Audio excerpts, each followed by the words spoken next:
നമുക്ക് ഈ ശുശ്രൂഷ ആരംഭിക്കാം. നമ്മുടെ ആരാധനയുടെ ആരംഭം പിതാവിൻ്റെയും പുത്രൻ്റെയും പരിശുദ്ധാത്മാവിൻ്റെയും നാമത്തിൽ തന്നെ ആമേൻ. പ്രാർത്ഥിക്കാം. കരുണയും സ്നേഹവും നിറഞ്ഞ സ്വർഗീയ പിതാവേ, കർത്താവേ, അങ്ങ് ഈ ലോകത്തിൽ ഞങ്ങൾക്ക് ജീവിക്കുന്നതിന് വേണ്ടി അങ്ങയുടെ ആത്മാവിനെ ഞങ്ങൾക്ക് അയച്ച്, കർത്താവേ, അങ്ങയുടെ ആത്മാവിനാൽ ഞങ്ങളെ രൂപാന്തരപ്പെടുത്തുകയും ഞങ്ങളെ ശക്തീകരിക്കുകയും ഞങ്ങളെ ബലപ്പെടുത്തുകയും ചെയ്യുന്ന കൃപയ്ക്കായിട്ട് ദൈവമേ നന്ദി കരേറ്റുന്നു.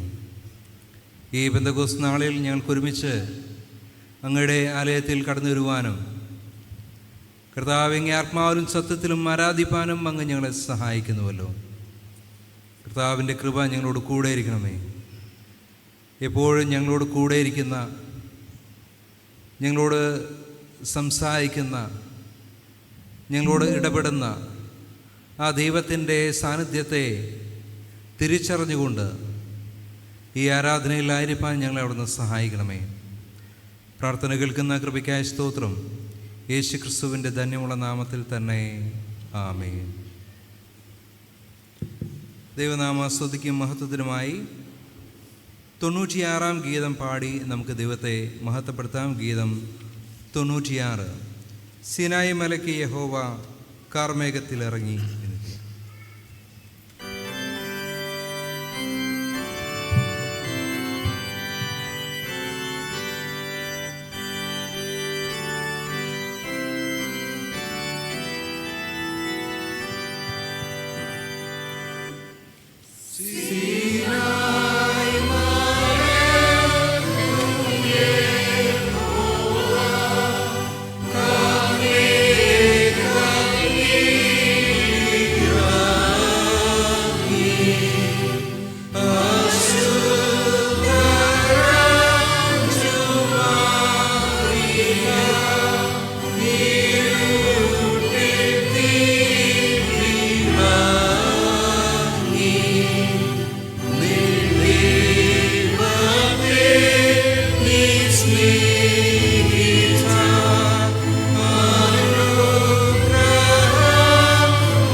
ക്രിസ്തുവേശുവിൽ ദൈവത്തിൻ്റെ മക്കളും നിത്യജീവനാവകാശികളും ആയുള്ളവരെ, ദൈവം നിങ്ങളുടെ ഹൃദയദൃഷ്ടിയെ പ്രകാശിപ്പിച്ചിട്ട് തൻ്റെ വിളിയാലുള്ള ആശ ഇന്നതെന്നും തൻ്റെ അവകാശത്തിന് മഹിമാധനം ഇന്നതെന്നും നിങ്ങൾ അറിയേണ്ടതിന് തിരുസന്നിധിക്ക് അടുത്ത് ചെല്ലുവാൻ നിങ്ങളെ പ്രബോധിപ്പിക്കുന്നു.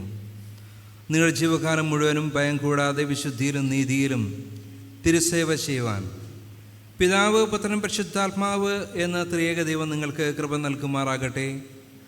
സകലവും അവനിൽ നിന്നും അവനാലും അവങ്കിലേക്കും ആകുന്നുവല്ലോ.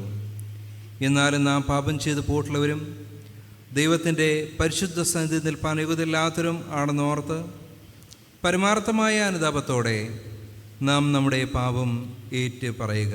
നമുക്കെല്ലാവർക്കും മുട്ടുകളെ മടക്കാം. നമ്മെ തന്നെ പൂർണ്ണമായിട്ട് ദൈവത്തിൻ്റെ സന്നിധിയിൽ വിനയപ്പെടുത്താം. ഒരു വിശുദ്ധ ദിവസം കൂടി നമുക്ക് ദൈവത്തിൻ്റെ സന്നിധിയിൽ ആയിരിക്കാൻ, ദൈവത്തെ ആരാധിക്കുവാൻ നമ്മുടെ ജീവിതത്തിൽ ദൈവം നൽകിയിരിക്കുന്ന ഈ നല്ല അവസരത്തെ ഓർക്കാം. കഴിഞ്ഞ ഒരാഴ്ചപ്പെട്ടക്കാലം ദൈവത്തിൻ്റെ ദിവ്യമായ സാന്നിധ്യം നമ്മോട് കൂടെയായിരുന്നു. ആപത്ത് അനർത്ഥമൊക്കെ വിടുവിച്ച് പരിപാലിച്ച് വഴി നടത്തി.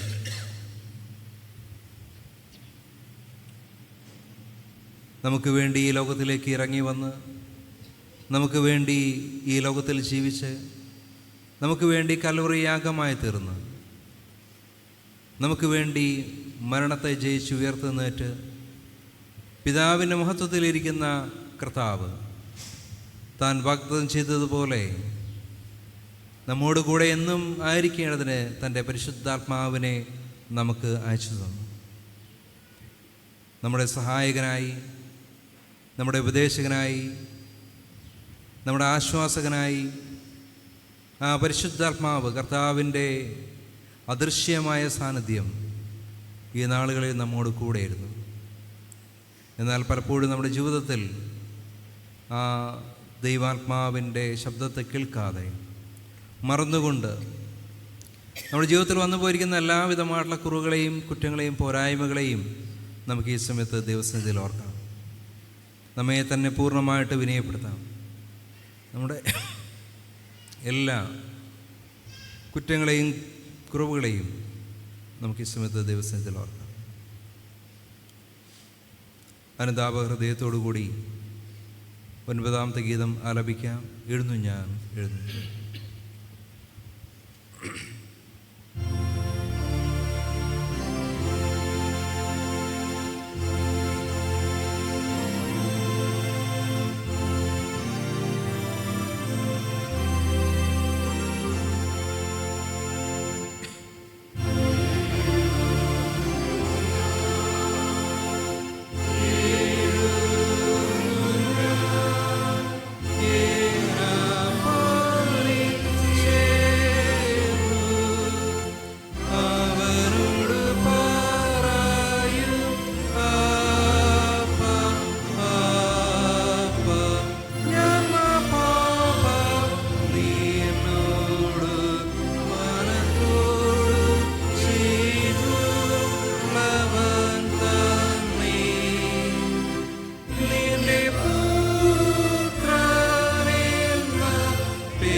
നമ്മെ തന്നെ പൂർണ്ണമായിട്ട് വിനയപ്പെടുത്തിക്കൊണ്ട് പാഠപുസ്തകത്തിന് പിറകിലുള്ള 3ാമത്തെ അനുതാപ പ്രാർത്ഥന നമുക്ക് ചേർന്ന് ചൊല്ലാം.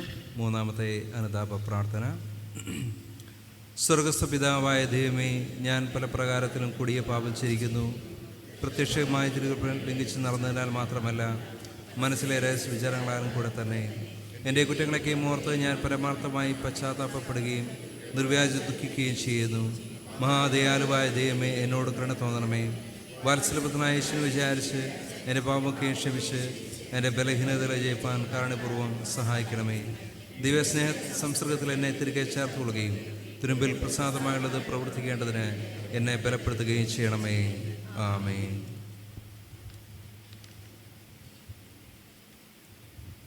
പാപത്തെ ഓർത്ത് യഥാർത്ഥമായി ദുഃഖിച്ച് പശ്ചാത്താപപ്പെടുന്നവരും നമ്മുടെ വീണ്ടെടുപ്പുകാരനായ ക്രിസ്തു നിർവ്യാജ്യം വിശ്വസിക്കുന്നവരും ആയുള്ളവരെ, മനസ്സും ജീവിതവും പുതുക്കപ്പെടണമെന്ന് ആഗ്രഹിക്കുന്നവർക്ക് എല്ലാവർക്കും പാപമോചനമുണ്ടെന്ന് വിശുദ്ധ സുവിശേഷത്തിൽ പറഞ്ഞിരിക്കുന്ന ആശ്വാസകരമായ സ്ഥിരവചനങ്ങളെ കേട്ടുകൊള്ളുവിൻ. സർവശക്തനായ ദൈവത്തിന് നമ്മോട് കരുണ തോന്നിയിട്ട് നമ്മുടെ അതിക്രമ നിമിത്തം മരണത്തിന് ഏൽപ്പിച്ചും നമ്മുടെ നീതീകരണത്തിനായി ഉയർപ്പിച്ചുമിരിക്കുന്ന തൻ്റെ വാത്സല്യപുത്രനായ യേശുക്രിസ്തു മുഖാന്തരം നമ്മുടെ സർവ്വപാപങ്ങളെയും ക്ഷമിച്ചു തരുന്നു. അതുകൊണ്ട് യേശുക്രിസ്തു തിരുസഭയ്ക്ക് നൽകിയിരിക്കുന്ന അധികാരത്തിനും കൽപ്പനയ്ക്കും അനുസാരമായി പിതാവ്, പുത്രൻ, പരിശുദ്ധാത്മാവ് എന്ന ദൈവനാമത്തിൽ ഞാൻ നിങ്ങളുടെ സർവ്വപാപങ്ങളുടെയും മോചനത്തെ നിങ്ങളോട് അറിയിക്കുന്നു. എന്നാൽ അനുതാപം ഇല്ലാത്തവരും അവിശ്വാസികളും ആയവരുടെ പാപങ്ങളിൽ അവർ നിർത്തിയിരിക്കുന്നു എന്നും അവർ മനസ്സ് തിരിയാത്ത പക്ഷം ദൈവത്തിൻ്റെ കോപം അവരുടെ മേൽ വസിക്കും എന്നുകൂടി അറിയിക്കുന്നത് നമ്മുടെ കർത്താവ് രക്ഷകനുമായ യേശുക്രിസ്തുവിൻ്റെ നാമത്തിലും തിരുകൽപ്പന പ്രകാരവുമാകുന്നു. ആമേൻ. നമുക്കെല്ലാവർക്കും എഴുന്നേറ്റ് നിൽക്കാം. ദൈവത്തിന് സ്തോത്രം അർപ്പിച്ച് പ്രാർത്ഥിക്കാം. സർവശക്തനായ ദൈവമേ, മനസ്സറിവുള്ള പിതാവേ, ഞങ്ങളോടും സകല മനുഷ്യരോടും കാണിച്ചു വരുന്ന ദയാ വാത്സല്യങ്ങൾക്കായി കൊള്ളരുതാത്ത ഞങ്ങൾ ഉള്ളഴിഞ്ഞ നന്ദി ഏറ്റവും താഴ്മയിൽ അർപ്പിച്ചുകൊള്ളുന്നു. ഞങ്ങളെ സൃഷ്ടിച്ചതിനും പരിപാലിച്ചു വരുന്നതിനും ഈ ആയുസ്സിൽ അനുഗ്രഹിച്ചതിനും ഞങ്ങൾ തിരുനാമത്തിന് സ്തോത്രം അർപ്പിക്കുന്നു. എന്നാൽ എല്ലാറ്റിനും മീതെ ഞങ്ങളുടെ കർത്താവായ യേശുക്രിസ്തു മുഖാന്തരം ലോകത്തെ വീണ്ടെടുത്ത അമൂല്യ സ്നേഹം നിമിത്തവും തിരുവചന വിശുദ്ധ ചൊൽക്കുരുകൾ യേശുക്രിസ്തു മുഖാന്തരം ലഭിക്കാനുള്ള തേജസ്സിൻ്റെ പ്രത്യാശ എന്നിവ ഞങ്ങൾക്ക് നൽകിയത് നിമിത്തവും ഞങ്ങൾ തിരുനാമത്തെ വാഴ്ത്തുന്നു. ആമേൻ. പെന്തക്കോസ്ത് നാളായ ഇന്നത്തേക്കുള്ള പ്രത്യേക പ്രാർത്ഥന. ദൈവമേ, പെന്തക്കോസ്ത് നാളിൽ പരിശുദ്ധാത്മാവിൻ്റെ പ്രകാശം നൽകി ശിഷ്യരെ ഉപദേശിച്ച് ക്രിസ്തുസഭ എന്ന പുതിയതും ജീവനുള്ളതുമായ മന്ദിരത്തിന് അടിസ്ഥാനം ഇട്ടതിനാൽ ഞങ്ങൾ തിരുനാമത്തെ സ്തുതിക്കുന്നു. പരിശുദ്ധാത്മാവ് ഞങ്ങളുടെ ഹൃദയങ്ങളെ വിശുദ്ധീകരിച്ച് ശത്രുവിൻ്റെ ദുരുപായങ്ങളെയും തടുത്ത് ഞങ്ങൾക്ക് നൽകുന്ന ആശ്വാസം അനുഭവിപ്പാൻ കൃപ ചെയ്യണമേ. അങ്ങനെ തിരുജനം നിൻ്റെ പുത്രനും നിങ്ങളുടെ വാത്സല്യ കർത്താവുമായ യേശുക്രിസ്തുവിൻ്റെ വാഗ്ദത്ത പ്രകാരം സകല സത്യത്തിലും വഴി നടത്തപ്പെടുമാറാകണമേ.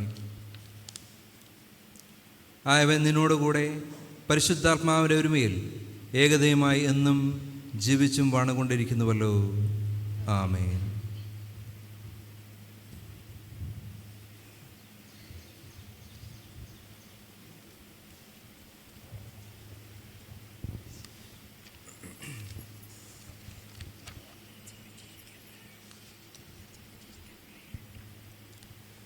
തൊണ്ണൂറ്റിയാറാം സങ്കീർത്തനം നമുക്ക് വാക്യം പ്രതിവാക്യമായി ഏറ്റുപറയാം. Page number 215. സങ്കീർത്തനം 96.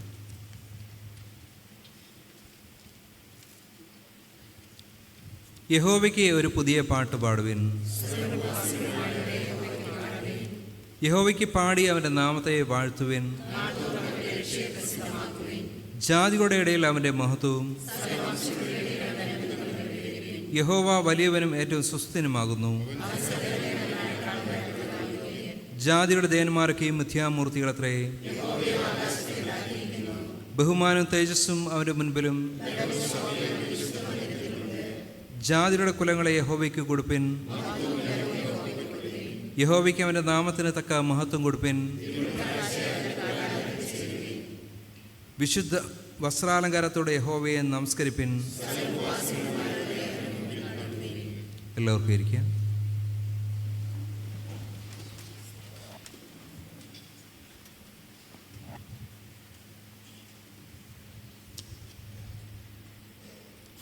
വേദപാഠഭാഗങ്ങൾ വായിച്ചു കേൾക്കുന്നതിന് മുമ്പായി 97-ാം ഗീതത്തിൻ്റെ 1-ാമത്തെയും 2-ാമത്തെയും ചരണം പാടാം. 97-ാം ഗീതത്തിൻ്റെ 1-ാമത്തെയും 2-ാമത്തെയും ചരണം. മശീഹാത്മാ ഇറങ്ങിവ പ്രീതിയും ജ്ഞാനവും.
ഇരിക്കാം.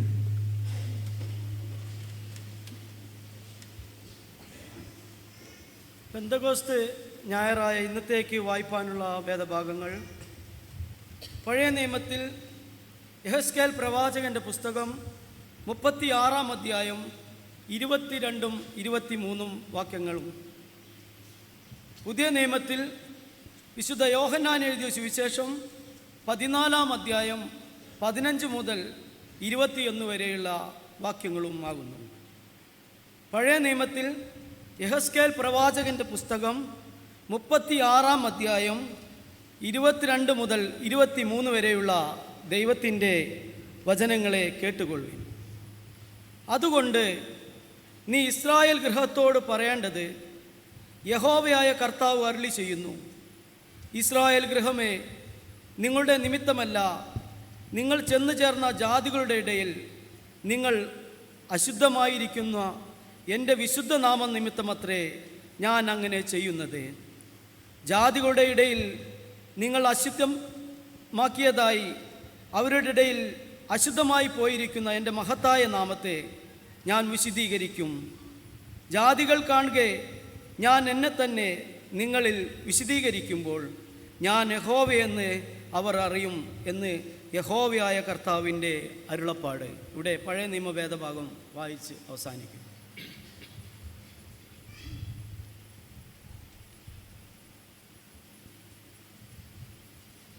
പുതിയ നിയമ വേദപാഠഭാഗം വായിച്ചു കേൾക്കുന്നതിന് മുമ്പായി നാം പാടിയ 97-ാം ഗീതത്തിൻ്റെ 3-ാമത്തെയും 4-ാമത്തെയും ചരണം പാടാം. 97-ാം ഗീതത്തിൻ്റെ 3-ാമത്തെയും 4-ാമത്തെയും ചരണം, എന്നിലും നീ വിശുദ്ധ തീ എന്നിത്യാണ്.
പുതിയ നിയമത്തിൽ യോഹന്നാൻ എഴുതിയ സുവിശേഷം 14-ാം അധ്യായം 15 മുതൽ 21 വരെയുള്ള ദൈവത്തിൻ്റെ വചനങ്ങളെ കേട്ടുകൊള്ളു. നിങ്ങൾ എന്നെ സ്നേഹിക്കുന്നുവെങ്കിൽ എൻ്റെ കൽപ്പനകളെ കാത്തുകൊള്ളും. എന്നാൽ ഞാൻ പിതാവിനോട് ചോദിക്കും, അവൻ സത്യത്തിൻ്റെ ആത്മാവ് എന്ന മറ്റൊരു കാര്യസ്ഥനെ എന്നേക്കും നിങ്ങളോടുകൂടെ ഇരിക്കേണ്ടതിന് നിങ്ങൾക്ക് തരും. ലോകം അവനെ കാണുകയോ അറിയുകയോ ചെയ്യായികയാൽ അവന് ലഭിപ്പാൻ കഴിയുകയില്ല. നിങ്ങളോ അവൻ നിങ്ങളോടുകൂടെ വസിക്കുകയും നിങ്ങളിലിരിക്കുകയും ചെയ്യുന്നത് കൊണ്ട് അവനെ അറിയും. ഞാൻ നിങ്ങളെ അനാഥരായി വിടുകയില്ല. ഞാൻ നിങ്ങളുടെ അടുക്കൽ വരും. കുറഞ്ഞോന്ന് കഴിഞ്ഞാൽ ലോകം എന്നെ കാണുകയില്ല, നിങ്ങളോ എന്നെ കാണും. ഞാൻ ജീവിക്കുന്നത് കൊണ്ട് നിങ്ങളും ജീവിക്കും. ഞാൻ പിതാവിലും നിങ്ങൾ എന്നിലും ഞാൻ നിങ്ങളിലും എന്ന് നിങ്ങൾ അന്ന് അറിയും. എൻ്റെ കൽപ്പനകൾ ലഭിച്ച് പ്രമാണിക്കുന്നവൻ എന്നെ സ്നേഹിക്കുന്നവൻ ആകുന്നു. എന്നെ സ്നേഹിക്കുന്നവനെ എൻ്റെ പിതാവ് സ്നേഹിക്കുന്നു. ഞാനും അവനെ സ്നേഹിച്ച് അവൻ എന്നെ തന്നെ വെളിപ്പെടുത്തും. ഇവിടെ പുതിയ നിയമവേദഭാഗം വായിച്ച് അവസാനിക്കും.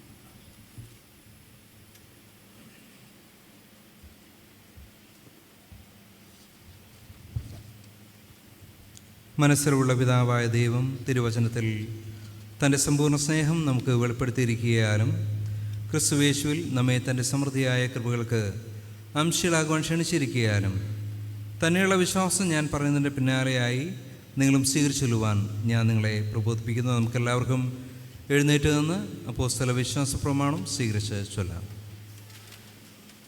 സ്വർഗങ്ങൾക്കും ഭൂമിക്കും സൃഷ്ടാവായി സർവശക്തനായ പിതാവായിരിക്കുന്ന ദൈവത്തിങ്കൽ ഞാൻ വിശ്വസിക്കുന്നു. അവൻ്റെ ഏകപുത്രനായ നമ്മുടെ കർത്താവായ യേശുക്രിസ്തുവിലും ഞാൻ വിശ്വസിക്കുന്നു. അവൻ പരിശുദ്ധാത്മാനാൽ മറിയ എന്ന കന്യകയിൽ ഉൽപാദനമായി ജനിച്ച് പൊന്തിയോസ് പിലാത്തോസ് കീഴിൽ കഷ്ടമനുഭവിച്ചു, ക്രൂശിക്കപ്പെട്ടു, മരിച്ചു, അടക്കപ്പെട്ടു, പാതാളത്തിൽ ഇറങ്ങി, മൂന്നാം ദിവസം ഉയർത്തെഴുന്നേറ്റ് സ്വർഗ്ഗാരോഹണമായി, സർവശക്തിയുള്ള പിതാവായ ദൈവത്തിൻ്റെ വലത്ത് ഭാഗത്തിരിക്കുന്നു. അവിടെ നിന്ന് ജീവിക്കുന്നവരെയും മരിച്ചവരെയും ന്യായവിധിപ്പാൻ വരികയും ചെയ്യും. പരിശുദ്ധാത്മാവിനും വിശുദ്ധന്മാരുടെ കൂട്ടായ്മയാവുന്ന ശുദ്ധ സാധാരണ സഭയിൽ പാപമോചനത്തിനും ശരീരത്തോടെ ജീവിച്ചെഴുന്നേൽക്കുന്നവരും നിത്യജീവെങ്കിലും ഞാൻ വിശ്വസിക്കുന്നു.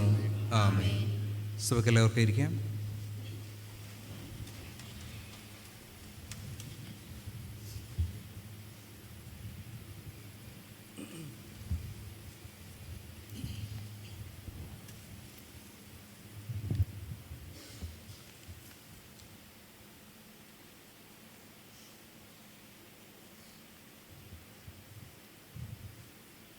സഭയോട് അറിയിപ്പാനായിട്ടുള്ള കാര്യങ്ങൾ. കഴിഞ്ഞ ആഴ്ചയിൽ പൊതുവഴിപാടായിട്ട് ലഭിച്ചത് 9,790 രൂപ. പൂർ ഫണ്ടിലേക്ക് ലഭിച്ചത് 2,050 രൂപ. ജന്മദിന സ്തോത്രദാനമായിട്ട് ലഭിച്ചത് 2,130 രൂപ. സൺഡേ സ്കൂൾ ഓഫർട്ടറി ആയിട്ട് ലഭിച്ചത് 430 രൂപ. അങ്ങനെ ആകെ 14,400 രൂപ. 6/6/2025 വെള്ളിയാഴ്ച പ്രാർത്ഥനയിൽ സ്തോത്ര ആഴ്ചയായിട്ട് ലഭിച്ചത് 540 രൂപ. വെള്ളിയാഴ്ച ദിവസങ്ങളിൽ രാവിലെ 10 മണിക്ക് ഉപവാസ പ്രാർത്ഥനയും വൈകുന്നേരം 7 മണിക്ക് മധ്യസ്ഥ പ്രാർത്ഥനയും നടന്നു വരുന്നു. എല്ലാവരും ഈ ഒരു പ്രാർത്ഥനകളിലേക്ക് കടന്നു വരണമേ എന്ന് ദൈവനാമത്തിൽ അറിയിക്കുന്നു. ബിഷപ്പ് സർക്കുലർ 32/2025 മഹായിടവക വിദ്യാഭ്യാസ സ്കോളർഷിപ്പ്. സാമ്പത്തികമായി പിന്നോക്കം നിൽക്കുന്ന CSI മലബാർ മഹായിടവകയിലെ സഭാംഗങ്ങളിലുള്ള തൊഴിലധിഷ്ഠിത കോഴ്സുകൾ പഠിക്കുന്ന സമർത്ഥരായ വിദ്യാർത്ഥികളുടെ പഠനത്തിനായി മഹായിടവക നൽകുന്ന സ്കോളർഷിപ്പിന് വേണ്ടിയുള്ള അപേക്ഷകൾ ക്ഷണിക്കുന്നു. നിബന്ധനകൾ: വാർഷിക കുടുംബ വരുമാനം 3 ലക്ഷത്തിൽ കുറവായിരിക്കണം. ഗവൺമെൻറ് അംഗീകൃത സ്ഥാപനങ്ങളിൽ തൊഴിലധിഷ്ഠിത സർട്ടിഫിക്കറ്റ്, ഡിപ്ലോമ, ഡിഗ്രി, PG കോഴ്സുകളിൽ ഇപ്പോൾ അഡ്മിഷൻ നേടി പഠിക്കുന്നവർ ആയിരിക്കണം. സർക്കാർ സ്ഥാപനങ്ങളിൽ മറ്റ് മെറിറ്റ് അടിസ്ഥാനത്തിൽ അഡ്മിഷൻ നേടിയവർക്ക് മുൻഗണന നൽകുന്നതാണ്. അപേക്ഷകർ കോളേജിൽ നിന്നോ മറ്റ് ഏജൻസികളിൽ നിന്നോ യാതൊരുവിധ സ്കോളർഷിപ്പും ലഭിക്കാത്തവർ ആയിരിക്കണം. വരുമാന സർട്ടിഫിക്കറ്റിൻ്റെ കോപ്പി, ഇപ്പോൾ പഠിക്കുന്ന സ്ഥാപനത്തിൽ നിന്നുള്ള കത്ത്, ഫീസിൻ്റെ വിശദാംശങ്ങൾ, ട്യൂഷൻ ഫീസ്, ഹോസ്റ്റൽ ഫീസ് തുടങ്ങിയവ, സഭാ ശുശ്രൂഷകൻ്റെ ശുപാർശ എന്നിവ സഹിതം ജൂലൈ മാസം 5-ാം തീയതിക്ക് മുമ്പായി നിർദ്ദിഷ്ട ഫോമിൽ മഹായിടവക സ്കോളർഷിപ്പ് കമ്മിറ്റി സെക്രട്ടറിക്ക് അപേക്ഷ നൽകേണ്ടതാണ്. ഇതിന് അപേക്ഷിക്കാനുള്ള ആപ്ലിക്കേഷൻ ഫോം നമ്മുടെ ഗ്രൂപ്പുകളിൽ ലഭ്യമാക്കിയിട്ടുണ്ട് എന്ന കാര്യം ഇതോടുകൂടെ അറിയിക്കുന്നു. മുൻപ് സ്കോളർഷിപ്പ് വാങ്ങിയവരുടെ കൂട്ടായ്മ. മുൻ ഉത്തര കേരള മഹായിടവകയുടെ ഭാഗമായിരുന്നപ്പോൾ മഹായിടവകയിൽ നിന്ന് സ്കോളർഷിപ്പ് വാങ്ങി പഠിച്ചവരുടെ ഒരു കൂട്ടായ്മ ആരംഭിക്കുവാൻ ആഗ്രഹിക്കുന്നു. മുൻപ് സ്കോളർഷിപ്പ് വാങ്ങിയിട്ടുള്ളവർക്ക് ഗൂഗിൾ ഫോം വഴി പേര് വിവരങ്ങൾ നൽകി ഈ കൂട്ടായ്മയുടെ ഭാഗം ആകാവുന്നതാണ്. കൂടുതൽ വിവരങ്ങൾക്ക് reverend doctor T.I. James, secretary, CSI Malabar മഹായിടവക scholarship committee, CSI diocesan office, bank road, Kozhikode എന്നിവരുമായിട്ട് നിങ്ങൾ ബന്ധപ്പെടേണ്ടതാണ്. മഹായിടവക സ്കോളർഷിപ്പ് ഫണ്ട്. സാമ്പത്തികമായി പിന്നോക്കം നിൽക്കുന്ന സമർത്ഥരായ വിദ്യാർത്ഥികൾക്ക് പഠന സഹായം നൽകുന്നതിനുള്ള CSI മലബാർ മഹായിടവകയുടെ സ്കോളർഷിപ്പ് ഫണ്ടിലേക്ക് സംഭാവനകൾ നൽകുവാൻ താൽപ്പര്യമുള്ളവർക്ക് മഹായിടവക ട്രഷററുടെ ഓഫീസുമായി സമീപിക്കാവുന്നതാണ് എന്ന കാര്യം ഇതോടുകൂടെ അറിയിച്ചിട്ടുണ്ട്.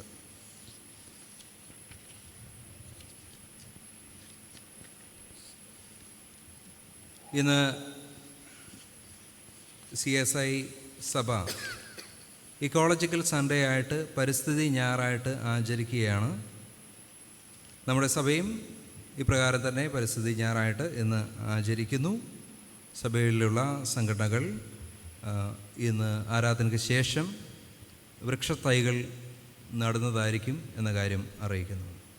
ഇന്ന് ആരാധനയ്ക്ക് ശേഷം അരി വിതരണം ഉണ്ടായിരിക്കുന്നതാണ്.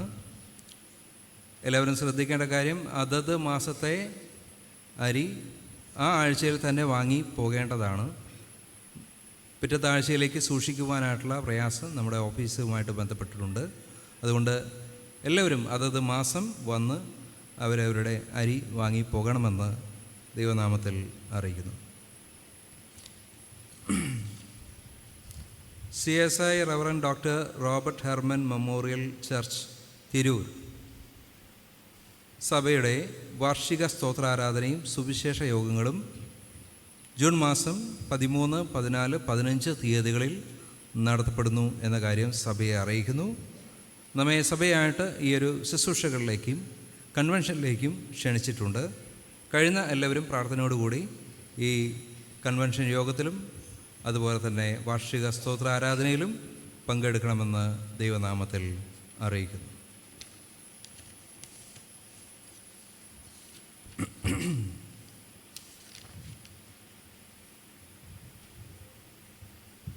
സഭയോട് അറിയിക്കാനുള്ള കാര്യങ്ങൾ അറിയിച്ചു കഴിഞ്ഞു. കഴിഞ്ഞ ആഴ്ചയിൽ ജന്മദിനം കൊണ്ടാടിയവരുടെ പേരുകൾ ഈ സമയത്ത് വായിക്കുന്നു. Jane Thankamani Chirappurath, Joy Manuel Valavath, Diana Maria Mannamparambil, Evangeline Meerabai Namrath, Ajeesh Prakash Kumar Chirakkal, Anoop Santhosh Kumar Chirakkal, Albin Samuel Pantharathil, Benny Perinthalayil, Douglas Pramod Kumar Thottiparambil, Godfred Jayarajan Paranjothi, Annie Abraham Parangath, Alan Sanal Puthiyedath, Shelly Beatrice Pantharathil, Sajitha Ranjith Karat, Shibi YS Vilayil, Ann Amy Grace Vilayil, Ryan Rajesh Pallat, Sanal Harrison Parangath, Ria Jessy Samuel Koyappa, Ashika Terence Muthalavalappil, Eona Sajeev Mannamparambil, Viji Sukumaran Anthooruvalappil, Jeevitha Antony Kanjirathinkal. ഇന്ന് ജന്മദിനം കൊണ്ടാടുന്നത് Sathyadasan Harrison Mannamparambil, Rijo Riyush Simon Anthooruvalappil, Sajay Paul Kunnamkudi, Jenny Praveen Kalarikkal, Rijoy Helman Namrath. ഈ പ്രിയപ്പെട്ടവരെ നമുക്ക് പ്രാർത്ഥനയിൽ ഓർക്കാം. അതുപോലെ വിവാഹ വാർഷികം കൊണ്ടാടിയവരെയും മറ്റ് പലവിധമായിട്ടുള്ള ദൈവകൃപകൾ ലഭിച്ചവരെയും നമുക്ക് ഈ സമയത്ത് പ്രാർത്ഥനയിൽ ഓർക്കാം. 231 ഗീതത്തിൻ്റെ 1-ാമത്തെ ശരണം.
ഞങ്ങളുടെ ജീവൻ്റെ നാഥനും ജീവൻ്റെ പരിപാലകനുമായ സ്വർഗീയ പിതാവേ, കർത്താവെ, കഴിഞ്ഞ ആഴ്ചയിൽ ഞങ്ങളുടെ സഭയിൽ ജന്മദിനം കൊണ്ടാടിയ പ്രിയപ്പെട്ട മക്കളെ എല്ലാവരെയും ദൈവകരങ്ങളിലേക്ക് സമർപ്പിക്കുന്നു.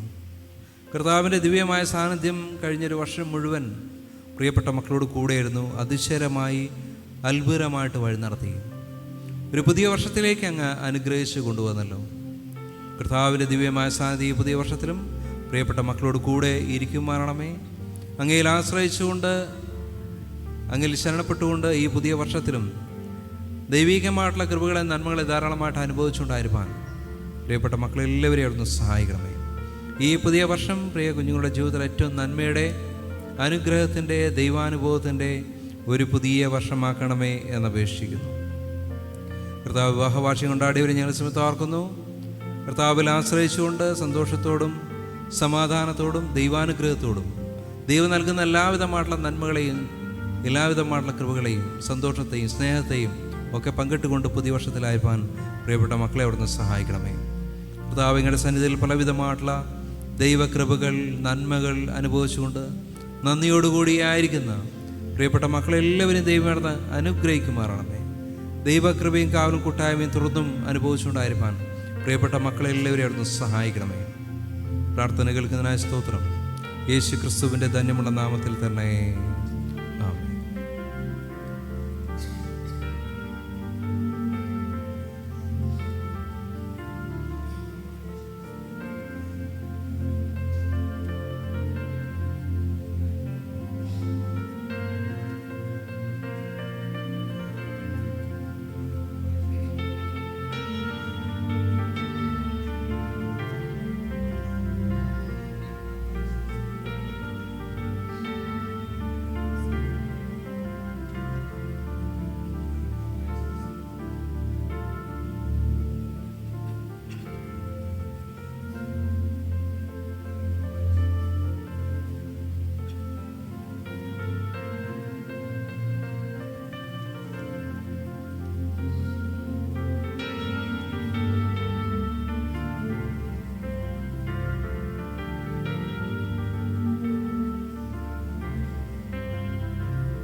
നമ്മുടെ കർത്താവായ യേശു ക്രിസ്തുവിൻ്റെ കൃപയും ദൈവത്തിൻ്റെ സ്നേഹവും പരിശുദ്ധാത്മാവിൻ്റെ കൂട്ടായ്മയും കാവലും ഇന്നുമെല്ലായ്പ്പോഴും നിങ്ങളോട് കൂടെ ഇരിക്കുമാറാകട്ടെ.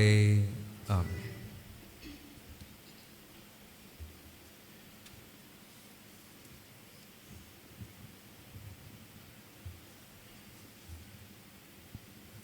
നമ്മുടെ വഴിപാടുകളെ ദൈവസന്നിധിയിൽ സമർപ്പിക്കുമ്പോൾ 319 ഗീതം പാടാം. ഗീതം 319. കുളത്തിലെ നീരുടത്തുള്ള സുഖം കടൽ തിര പോലെ അഴൽ.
ദിവസത്തിൽ സമർപ്പിച്ചുകൊണ്ട് പ്രാർത്ഥിക്കാം. ദൈവമേ, എല്ലാ നല്ല ദാനങ്ങളുടെയും ഉറവിടമായ സ്വർഗീയ പിതാവേ, ഇപ്പോൾ അർപ്പിച്ചിരിക്കുന്ന സഭയുടെ എളിയ കാഴ്ചയെ വിശദീകരിച്ച് സുഗ്രാഹ്യമായ യാഗമായി സ്വീകരിച്ച് തിരുനാമത്തിൻ്റെ മഹത്വത്തിനായി ഉപയോഗിക്കണമേ. പിതാവേ, ഞങ്ങളുടെ കർത്താവായ യേശു ക്രിസ്തുവിൻ്റെ നാമത്തിൽ ഞങ്ങൾ അപേക്ഷിക്കുന്നത് കൃപയോടെ കേൾക്കണമേ. ആമേൻ. സഭയ്ക്കിരിക്കാം. SSLC +2 ഫുൾ A+ഓടുകൂടി പാസ്സായിരിക്കുന്ന കുട്ടികൾക്കുള്ള മെമ്മൻ്റെയും ക്യാഷ് പ്രൈസും ആരാധനയ്ക്ക് ശേഷം നൽകപ്പെടുന്നതായിരിക്കും എന്ന കാര്യം ഈ സമയത്ത് അറിയിക്കുന്നു.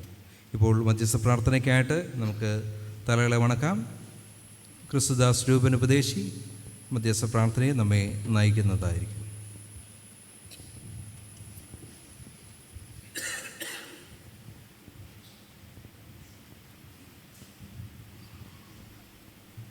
മധ്യസ്ഥ പ്രാർത്ഥനയ്ക്കായിട്ട് നമുക്ക് തലകളെ വണക്കാം.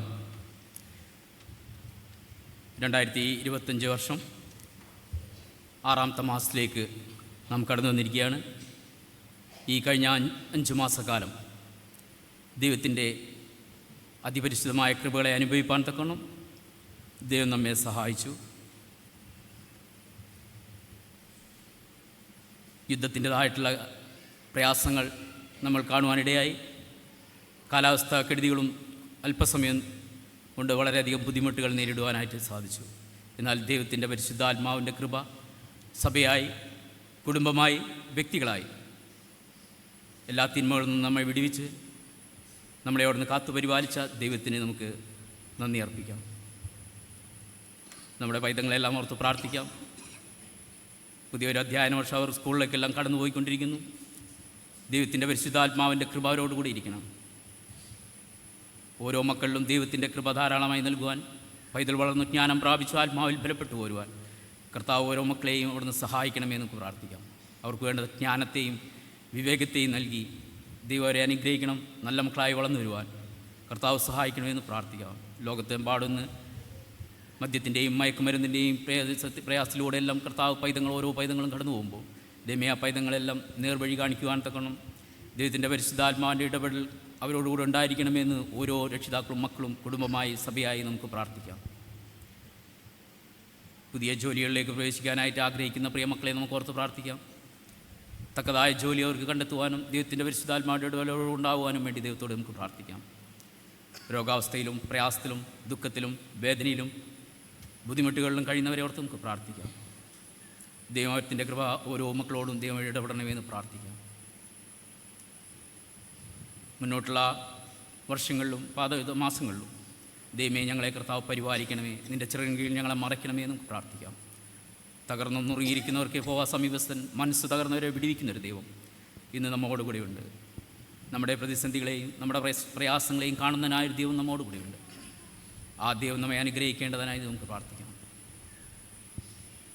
പരിശുദ്ധാത്മാവിൻ്റെ കൃപ നമുക്ക് ലഭിക്കേണ്ടതിനായിട്ട് നമുക്ക് പ്രാർത്ഥിക്കാം. അല്പസമയം മൗനമായിരുന്ന് നമുക്ക് ദൈവത്തോട് യാചിക്കാം. പരിശുദ്ധാത്മാവേ, ശക്തി പകർന്നിടണേ, അവിടുത്തെ ബലം ഞങ്ങൾക്കാവശ്യമെന്ന് കർത്താവേ നീ അറിയുന്നു. അവിടുത്തെ ബലം ഞങ്ങൾക്കാവശ്യമെന്ന് കർത്താവേ നീ അറിയുന്നു. കൃപകളും വരങ്ങളും ജ്വലിച്ചിടുവാൻ ഞങ്ങൾ വചനത്തിൽ വേരൂന്നി വളർന്നിടുവാൻ പിന്മഴയെ വീണ്ടും അയക്കണമേ, നിഞ്ചനമുണർന്നിടുവാൻ. പിന്മഴയെ വീണ്ടും അയക്കണമേ, നിഞ്ചനമുണർന്നിടുവാൻ. പരിശുദ്ധാത്മാവേ, ശക്തി പകർന്നിടണേ, അവിടുത്തെ ബലം ഞങ്ങൾക്കാവശ്യമെന്ന് കർത്താവേ നീ അറിയുന്നു. ഓരോരുവരും മറ്റുള്ളവർക്ക് വേണ്ടി പ്രാർത്ഥിക്കണമെന്ന് വിശുദ്ധ അപ്പോസ്തലന്മാർ മുഖാന്തരം നമ്മുടെ കർത്താവ് അരുളി ചെയ്തിരിക്കാൻ നമുക്ക് പക്ഷവാദം ചെയ്ത് പ്രാർത്ഥിക്കാം. ഓരോ പ്രാർത്ഥനയുടെയും പിന്നാലെ കർത്താവെ ഞങ്ങളെ കേൾക്കണമേ എന്ന് സഭ പ്രതിവാക്യമായി പറയേണ്ടതാണ്. കർത്താവെ ഞങ്ങളെ കേൾക്കണമേ. തിരുസഭയുടെ ഐക്യത്തിനു വേണ്ടി നമുക്ക് പ്രാർത്ഥിക്കാം. സർവശക്തനും കാരുണ്യവാനുമായ ദൈവമേ, ഞങ്ങളുടെ കർത്താവായ യേശുക്രിസ്തുവിൻ്റെ പിതാവേ, പ്രിയപുത്രനെ വിചാരിച്ച് തിരുസഭയെ കൃപയോടെ കടാക്ഷിക്കണമേ. തിരുവചനത്തിൽ അടങ്ങിയിരിക്കുന്ന ശക്തി, നിർമ്മലത എന്നിവയെ കാത്തുകൊള്ളുവാൻ സഹായിക്കണമേ. പരിശുദ്ധാത്മാവിൻ്റെ സഹായം നൽകി തിരുസഭയുടെ സാക്ഷ്യം സഫലമാക്കണമേ. അന്യമതസ്ഥർക്ക് വിശ്വാസവും മാനസാന്തരവും നൽകുകയും ഇസ്രായേലിൻ്റെ ചിതറിപ്പോയ ആടുകളെ ചേർത്തുകൊള്ളുകയും ചെയ്യണമേ. ഞെരുക്കത്തിലും പീഡനകളിലും ഇരിക്കുന്ന സഭകളെ ഞങ്ങൾ പ്രത്യേകം തിരുമുമ്പിൽ ഓർക്കുന്നു. ആ സഭകൾക്ക് ജ്ഞാനവും ബലവും ലോകത്തെ ജയിക്കുന്ന ജ്ഞാനമായ വിവേകവും നൽകണമേ. ആമേൻ. നമ്മുടെ സഭയ്ക്ക് വേണ്ടിയും നമുക്ക് പ്രാർത്ഥിക്കാം. കർത്താവെ, ഞങ്ങളുടെ എല്ലാ മിഷൻ സംഘങ്ങളെയും സഭകളെയും ഐക്യസഭ മുഴുവനെയും അനുഗ്രഹിക്കണമേ. ഞങ്ങളുടെ സഭയുടെ മൂപ്പയോഗങ്ങളെയും പരിപാലക സംഘങ്ങളെയും സുനോദോസിനെയും തിരുസേവയിലുള്ള എല്ലാ ശുശ്രൂഷകന്മാരെയും പ്രവർത്തകന്മാരെയും പരിശുദ്ധാത്മാവിനാൽ നടത്തണമേ. ആമേൻ. അന്യമതസ്ഥർക്ക് വേണ്ടി നമുക്ക് പ്രാർത്ഥിക്കാം. ഇന്നും ഇരുളിലും മരണത്തിൻ്റെ നിഴലിലും ഇരിക്കുന്ന എല്ലാവർക്കും പ്രകാശം നൽകണമേ. തിരുനാമത്തിനു വേണ്ടി സാക്ഷ്യം പറവാൻ പുറപ്പെട്ട് പോകേണ്ടതിന് തിരുസഭയെയും അതിലെല്ലാ അംഗങ്ങളെയും പരിശുദ്ധാത്മാവിനാൽ സന്നദ്ധരാക്കണമേ. ഭൂമി മുഴുവനും ദിവ്യമഹത്വം കൊണ്ട് നിറഞ്ഞു വരുവാനുള്ള സമയം വേഗം വരുത്തണമേ. ആമേൻ. രോഗികൾക്ക് വേണ്ടി നമുക്ക് പ്രാർത്ഥിക്കാം. രോഗികളെയും കഷ്ടപ്പെടുന്നവരെയും ഓർത്തുകൊള്ളണമേ. അവർ തങ്ങളുടെ ഭാരം ക്ഷമയോടെ വഹിപ്പാനും പൂർണ്ണമായി ദിവ്യകൈകളിൽ ആശ്രയിപ്പാനും തിരുസാന്നിധ്യത്തിൽ ആശ്വാസം കണ്ടെത്തുവാനും കൃപ ചെയ്യണമേ. മരണത്തിൽ നിന്ന് നീക്കം വന്ന് വിലാപവും കരച്ചലും ദുഃഖവും തീർന്ന് നീ ഞങ്ങളുടെ സകല കണ്ണുനീരും തുടച്ചു കളയുന്ന നാൾ വേഗം വരുത്തണമേ. ആമേൻ. ദൂരസ്ഥരായ മിത്രങ്ങൾക്ക് വേണ്ടി നമുക്ക് പ്രാർത്ഥിക്കാം. ദൈവമേ, ഞങ്ങളുമായി സ്നേഹബാന്ധത്തിലിരിക്കുന്ന എല്ലാവരെയും തിരുക്കാരണ കാവലിൽ ഭരമേൽപ്പിക്കുന്നു. ഞങ്ങളുടെ സഭയുടെ അംഗങ്ങളായി ഞങ്ങളിൽ നിന്നും അകന്ന് ദൂരരാജ്യങ്ങളിലിരിക്കുന്ന എല്ലാവരുടെയും മധ്യേ സന്നിധാനം ചെയ്യണമേ. തിരുകൂട്ടായ്മയിൽ നിന്ന് അകന്നിരിപ്പാൻ അവരാരെയും സമ്മതിക്കാതെ ധന്യവും പരിശുദ്ധവുമായ തിരുസംസർഗത്തിൽ ഞങ്ങളോടൊന്നിച്ച് അവരെയും കാത്തു സൂക്ഷിച്ചു കൊള്ളണമേ. ആമേൻ. ദരിദ്രർക്കും പീഡിതർക്കും വേണ്ടി നമുക്ക് പ്രാർത്ഥിക്കാം. അന്യായങ്ങളിൽ നിന്നും ഹിംസകളിൽ നിന്നും ക്രിസ്തീയ സഹോദരത്വത്തിൻ്റെ എല്ലാവിധമായ നിഷേധങ്ങളിൽ നിന്നും ഞങ്ങളെ ഉദ്ധരിക്കണമേ. പ്രവൃത്തിയില്ലാത്തവർക്ക് തക്കതായ പ്രവൃത്തി കണ്ടെത്തുവാൻ, സ്വന്തം പ്രയത്നം ഫലിച്ചു കാണാത്തവർക്ക്, ദാരിദ്ര്യത്തിലും ബുദ്ധിമുട്ടിലുമുള്ളവർക്ക് സമീപസ്ഥനായിരിക്കണമേ. മനുഷ്യൻ്റെ ഏത് പ്രവൃത്തിയും ഒരു ദിവ്യശ്രൂഷയായി പരിണമിച്ച് മനുഷ്യർ തമ്മിൽ യഥാർത്ഥ സംസർഗം സാധ്യമായി വരുവോളം നാളും നാഴികയും വേഗത്തിൽ വരുത്തണമേ. ആമേൻ. ലോകസമാധാനത്തിന് വേണ്ടി നമുക്ക് പ്രാർത്ഥിക്കാം. സകല മനുഷ്യരുടെയും ഹൃദയത്തിൽ സമാധാനത്തിൻ്റെ ഉണ്മയായ ആകാശം ജ്വലിപ്പിക്കണമേ. ഭൂമിയിലെ സകല വംശങ്ങളുടെയും നന്മയ്ക്ക് വേണ്ടി കൂടി ആലോചിക്കുന്ന എല്ലാവരെയും നിർമ്മലവും സമാധാനപരമായ ദിവ്യജ്ഞാനത്താൽ വഴി നടത്തണമേ.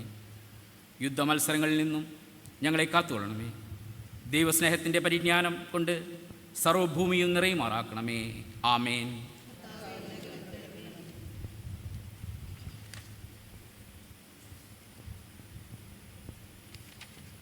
ആസ്പത്രികൾക്ക് വേണ്ടി നമുക്ക് പ്രാർത്ഥിക്കാം. രോഗോപശാന്തിക്കുള്ള എല്ലായിടങ്ങളിലും, വിശേഷാൽ ഞങ്ങളുടെ രാജ്യത്തുള്ള ക്രൈസ്തവ ആസ്പത്രികളിലും നടന്നു വരുന്ന കരുണാദ്രമായ തിരുസ്നേഹം ശുശ്രൂഷയെ തുടർന്നു കൊള്ളണമേ. വൈദ്യന്മാർക്ക് വിവേകവും സാമർഥ്യവും നൽകി ശുശ്രൂഷകൾക്ക് ശേഷിയും ക്ഷമാശീലവും നൽകി കർത്താവെ അവരുടെ പ്രയത്നത്തിൽ സഫലീകരിക്കുകയും അവരുടെ സകല പ്രവൃത്തികൾ മേൽ ദിവ്യാനുഗ്രഹം പൊഴിച്ചുകൊള്ളുകയും ചെയ്യണമേ. ആമേൻ. നമ്മുടെ മരണനാഴികയും ഓർത്ത് നമുക്ക് പ്രാർത്ഥിക്കാം. ഞങ്ങളുടെ അന്ത്യനാഴിക അടുക്കുമ്പോഴും ഞങ്ങൾ മരണവേദനകൾ കൂടിക്കടക്കുമ്പോഴും ഞങ്ങൾ വിശ്വാസത്തോടെ നിദ്ര പ്രാപിപ്പാനും ഞങ്ങളുടെ ദേഹികൾ സമാധാനത്തോടെ പിരിഞ്ഞു പോകാനും കർത്താവെ, സർവശക്തിയുള്ള കരുണയാൽ തുണ നിൽക്കണമേ. തിരുമുഖം കണ്ട് ആനന്ദിപ്പാനും സകല ദൂതന്മാരും തിരഞ്ഞെടുക്കപ്പെട്ട ദൈവമക്കളോടൊന്നിച്ച് തിരുനാമത്തെ എന്നേക്കും വാഴ്ത്തി സ്തുതിച്ചുകൊണ്ടിരിപ്പാനും ആ മഹാധന്യത്തിൽ ഞങ്ങളെ തേജോരാജ്യത്തിൽ ചേർത്തുകൊള്ളണമേ. ആമേൻ, ആമേൻ.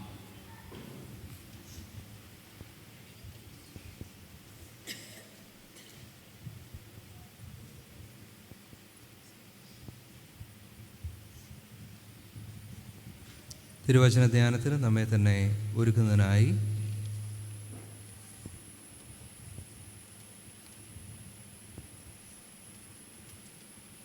നൂറാം ഗീതത്തിൻ്റെ 1, 2, 3 7-ാമത്തെയും ചരണം പാടാം. നൂറാം ഗീതം 1, 2, 3 7-ാമത്തെയും ചരണം. യേശുവേ ഭവാന്റെ വാക്ക് പൂർത്തിയാക്കുകീ ദിനേ എന്നിട്ട്.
നാം ദൈവത്തിൻ്റെ സന്നിധിയിൽ അല്പസമയം മൗനമായി നിന്ന് ദൈവത്തെ വാഴ്ത്തി പരിശുദ്ധാത്മാ മുഖാന്തരം സകല സത്യത്തിനും വഴി നടത്തുവാൻ അപേക്ഷിക്കുക.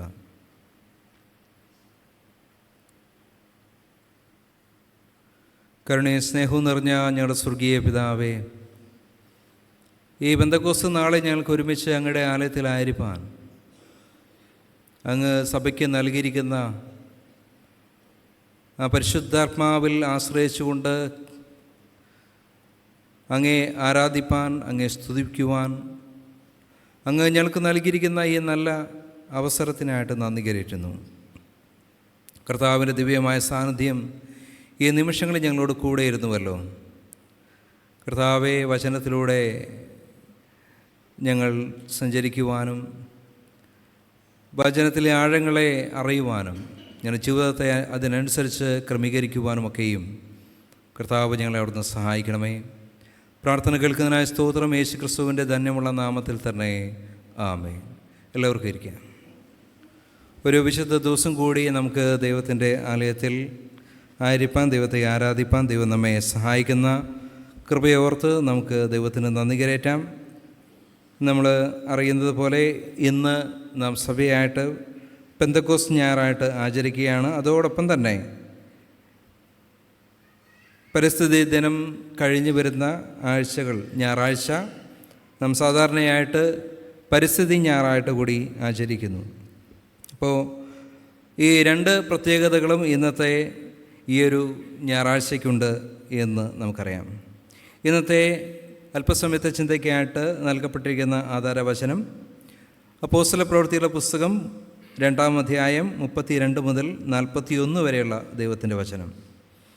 അവനെ പാതാളത്തിൽ വിട്ടുകളഞ്ഞില്ല, അവൻ്റെ ജഡം ദ്രവത്വം കണ്ടതുമില്ല എന്ന് ക്രിസ്തുവിൻ്റെ പുനരുദ്ധാനം മുൻകൂട്ടി കണ്ട് പ്രസ്താവിച്ചു. ഈ യേശുവിനെ ദൈവം ഉയർത്തു നിൽപ്പിച്ചു, അതിന് ഞങ്ങൾ എല്ലാവരും സാക്ഷികളും ആകുന്നു. അവൻ ദൈവത്തിൻ്റെ വലഭാഗത്തേക്ക് ആരോഹണം ചെയ്തത് പരിശുദ്ധാത്മാവ് എന്ന വാഗ്ദാനം പിതാവിനോട് വാങ്ങി നിങ്ങൾ ഈ കാണുകയും കേൾക്കുകയും ചെയ്യുന്നത് പകർന്നു തന്നു. ദാവീദ് സ്വർഗാരോഹണം ചെയ്തതല്ലോ, എന്നാൽ അവൻ ഞാൻ എൻ്റെ ശത്രുക്കളെ നിൻ്റെ പാദപീഠം ആക്കുവോളം നീ എൻ്റെ വലത്തുഭാഗത്ത് ഇരിക്കുക എന്ന് കർത്താവ് എൻ്റെ കർത്താവിനോട് അരുളി ചെയ്തു എന്ന് പറയുന്നു. ആകയാൽ നിങ്ങൾ ക്രൂശിച്ച ഈ യേശുവിനെ തന്നെ ദൈവം കർത്താവും ക്രിസ്തുവുമാക്കി വെച്ചു എന്ന് ഇസ്രായേൽ ഗൃഹമൊക്കെയും നിശ്ചയമായി അറിഞ്ഞുകൊള്ളട്ടെ. ഇത് കേട്ടിട്ട് അവർ ഹൃദയത്തിൽ കുത്തുകൊണ്ട് പത്രോസിനോടും ശേഷം അപ്പോസ്തലന്മാരോടും സഹോദരന്മാരായ പുരുഷന്മാരെ, ഞങ്ങൾ എന്തു ചെയ്യേണ്ടു എന്ന് ചോദിച്ചു. പത്രോസ് അവരോട്, നിങ്ങൾ മാനസാന്തരപ്പെട്ട് നിങ്ങളുടെ പാപങ്ങളുടെ മോചനത്തിനായി ഓരോരുത്തൻ യേശു ക്രിസ്തുവിൻ്റെ നാമത്തിൽ സ്നാനമേൽപ്പിൻ, എന്നാൽ പരിശുദ്ധാത്മാവ് എന്ന ദാനം ലഭിക്കും. വാഗ്ദത്തം നിങ്ങൾക്കും നിങ്ങളുടെ മക്കൾക്കും നമ്മുടെ ദൈവമായ കർത്താവ് വിളിച്ചു വരുത്തുന്ന ദൂരസ്ഥരായ എല്ലാവർക്കും ഉള്ളതല്ലോ എന്ന് പറഞ്ഞു. മറ്റ് പല വാക്കുകളാലും അവൻ സാക്ഷ്യം പറഞ്ഞ് അവരെ പ്രബോധിപ്പിച്ചു. ഈ വക്രതയുള്ള തലമുറയിൽ നിന്നും രക്ഷപ്പെടുവിൻ എന്ന് പറഞ്ഞു. അവൻ്റെ വാക്ക് കൈക്കൊണ്ടവർ സ്നാനമേറ്റു. അന്ന് 3000-ഓളം പേർ അവരോട് ചേർന്നു.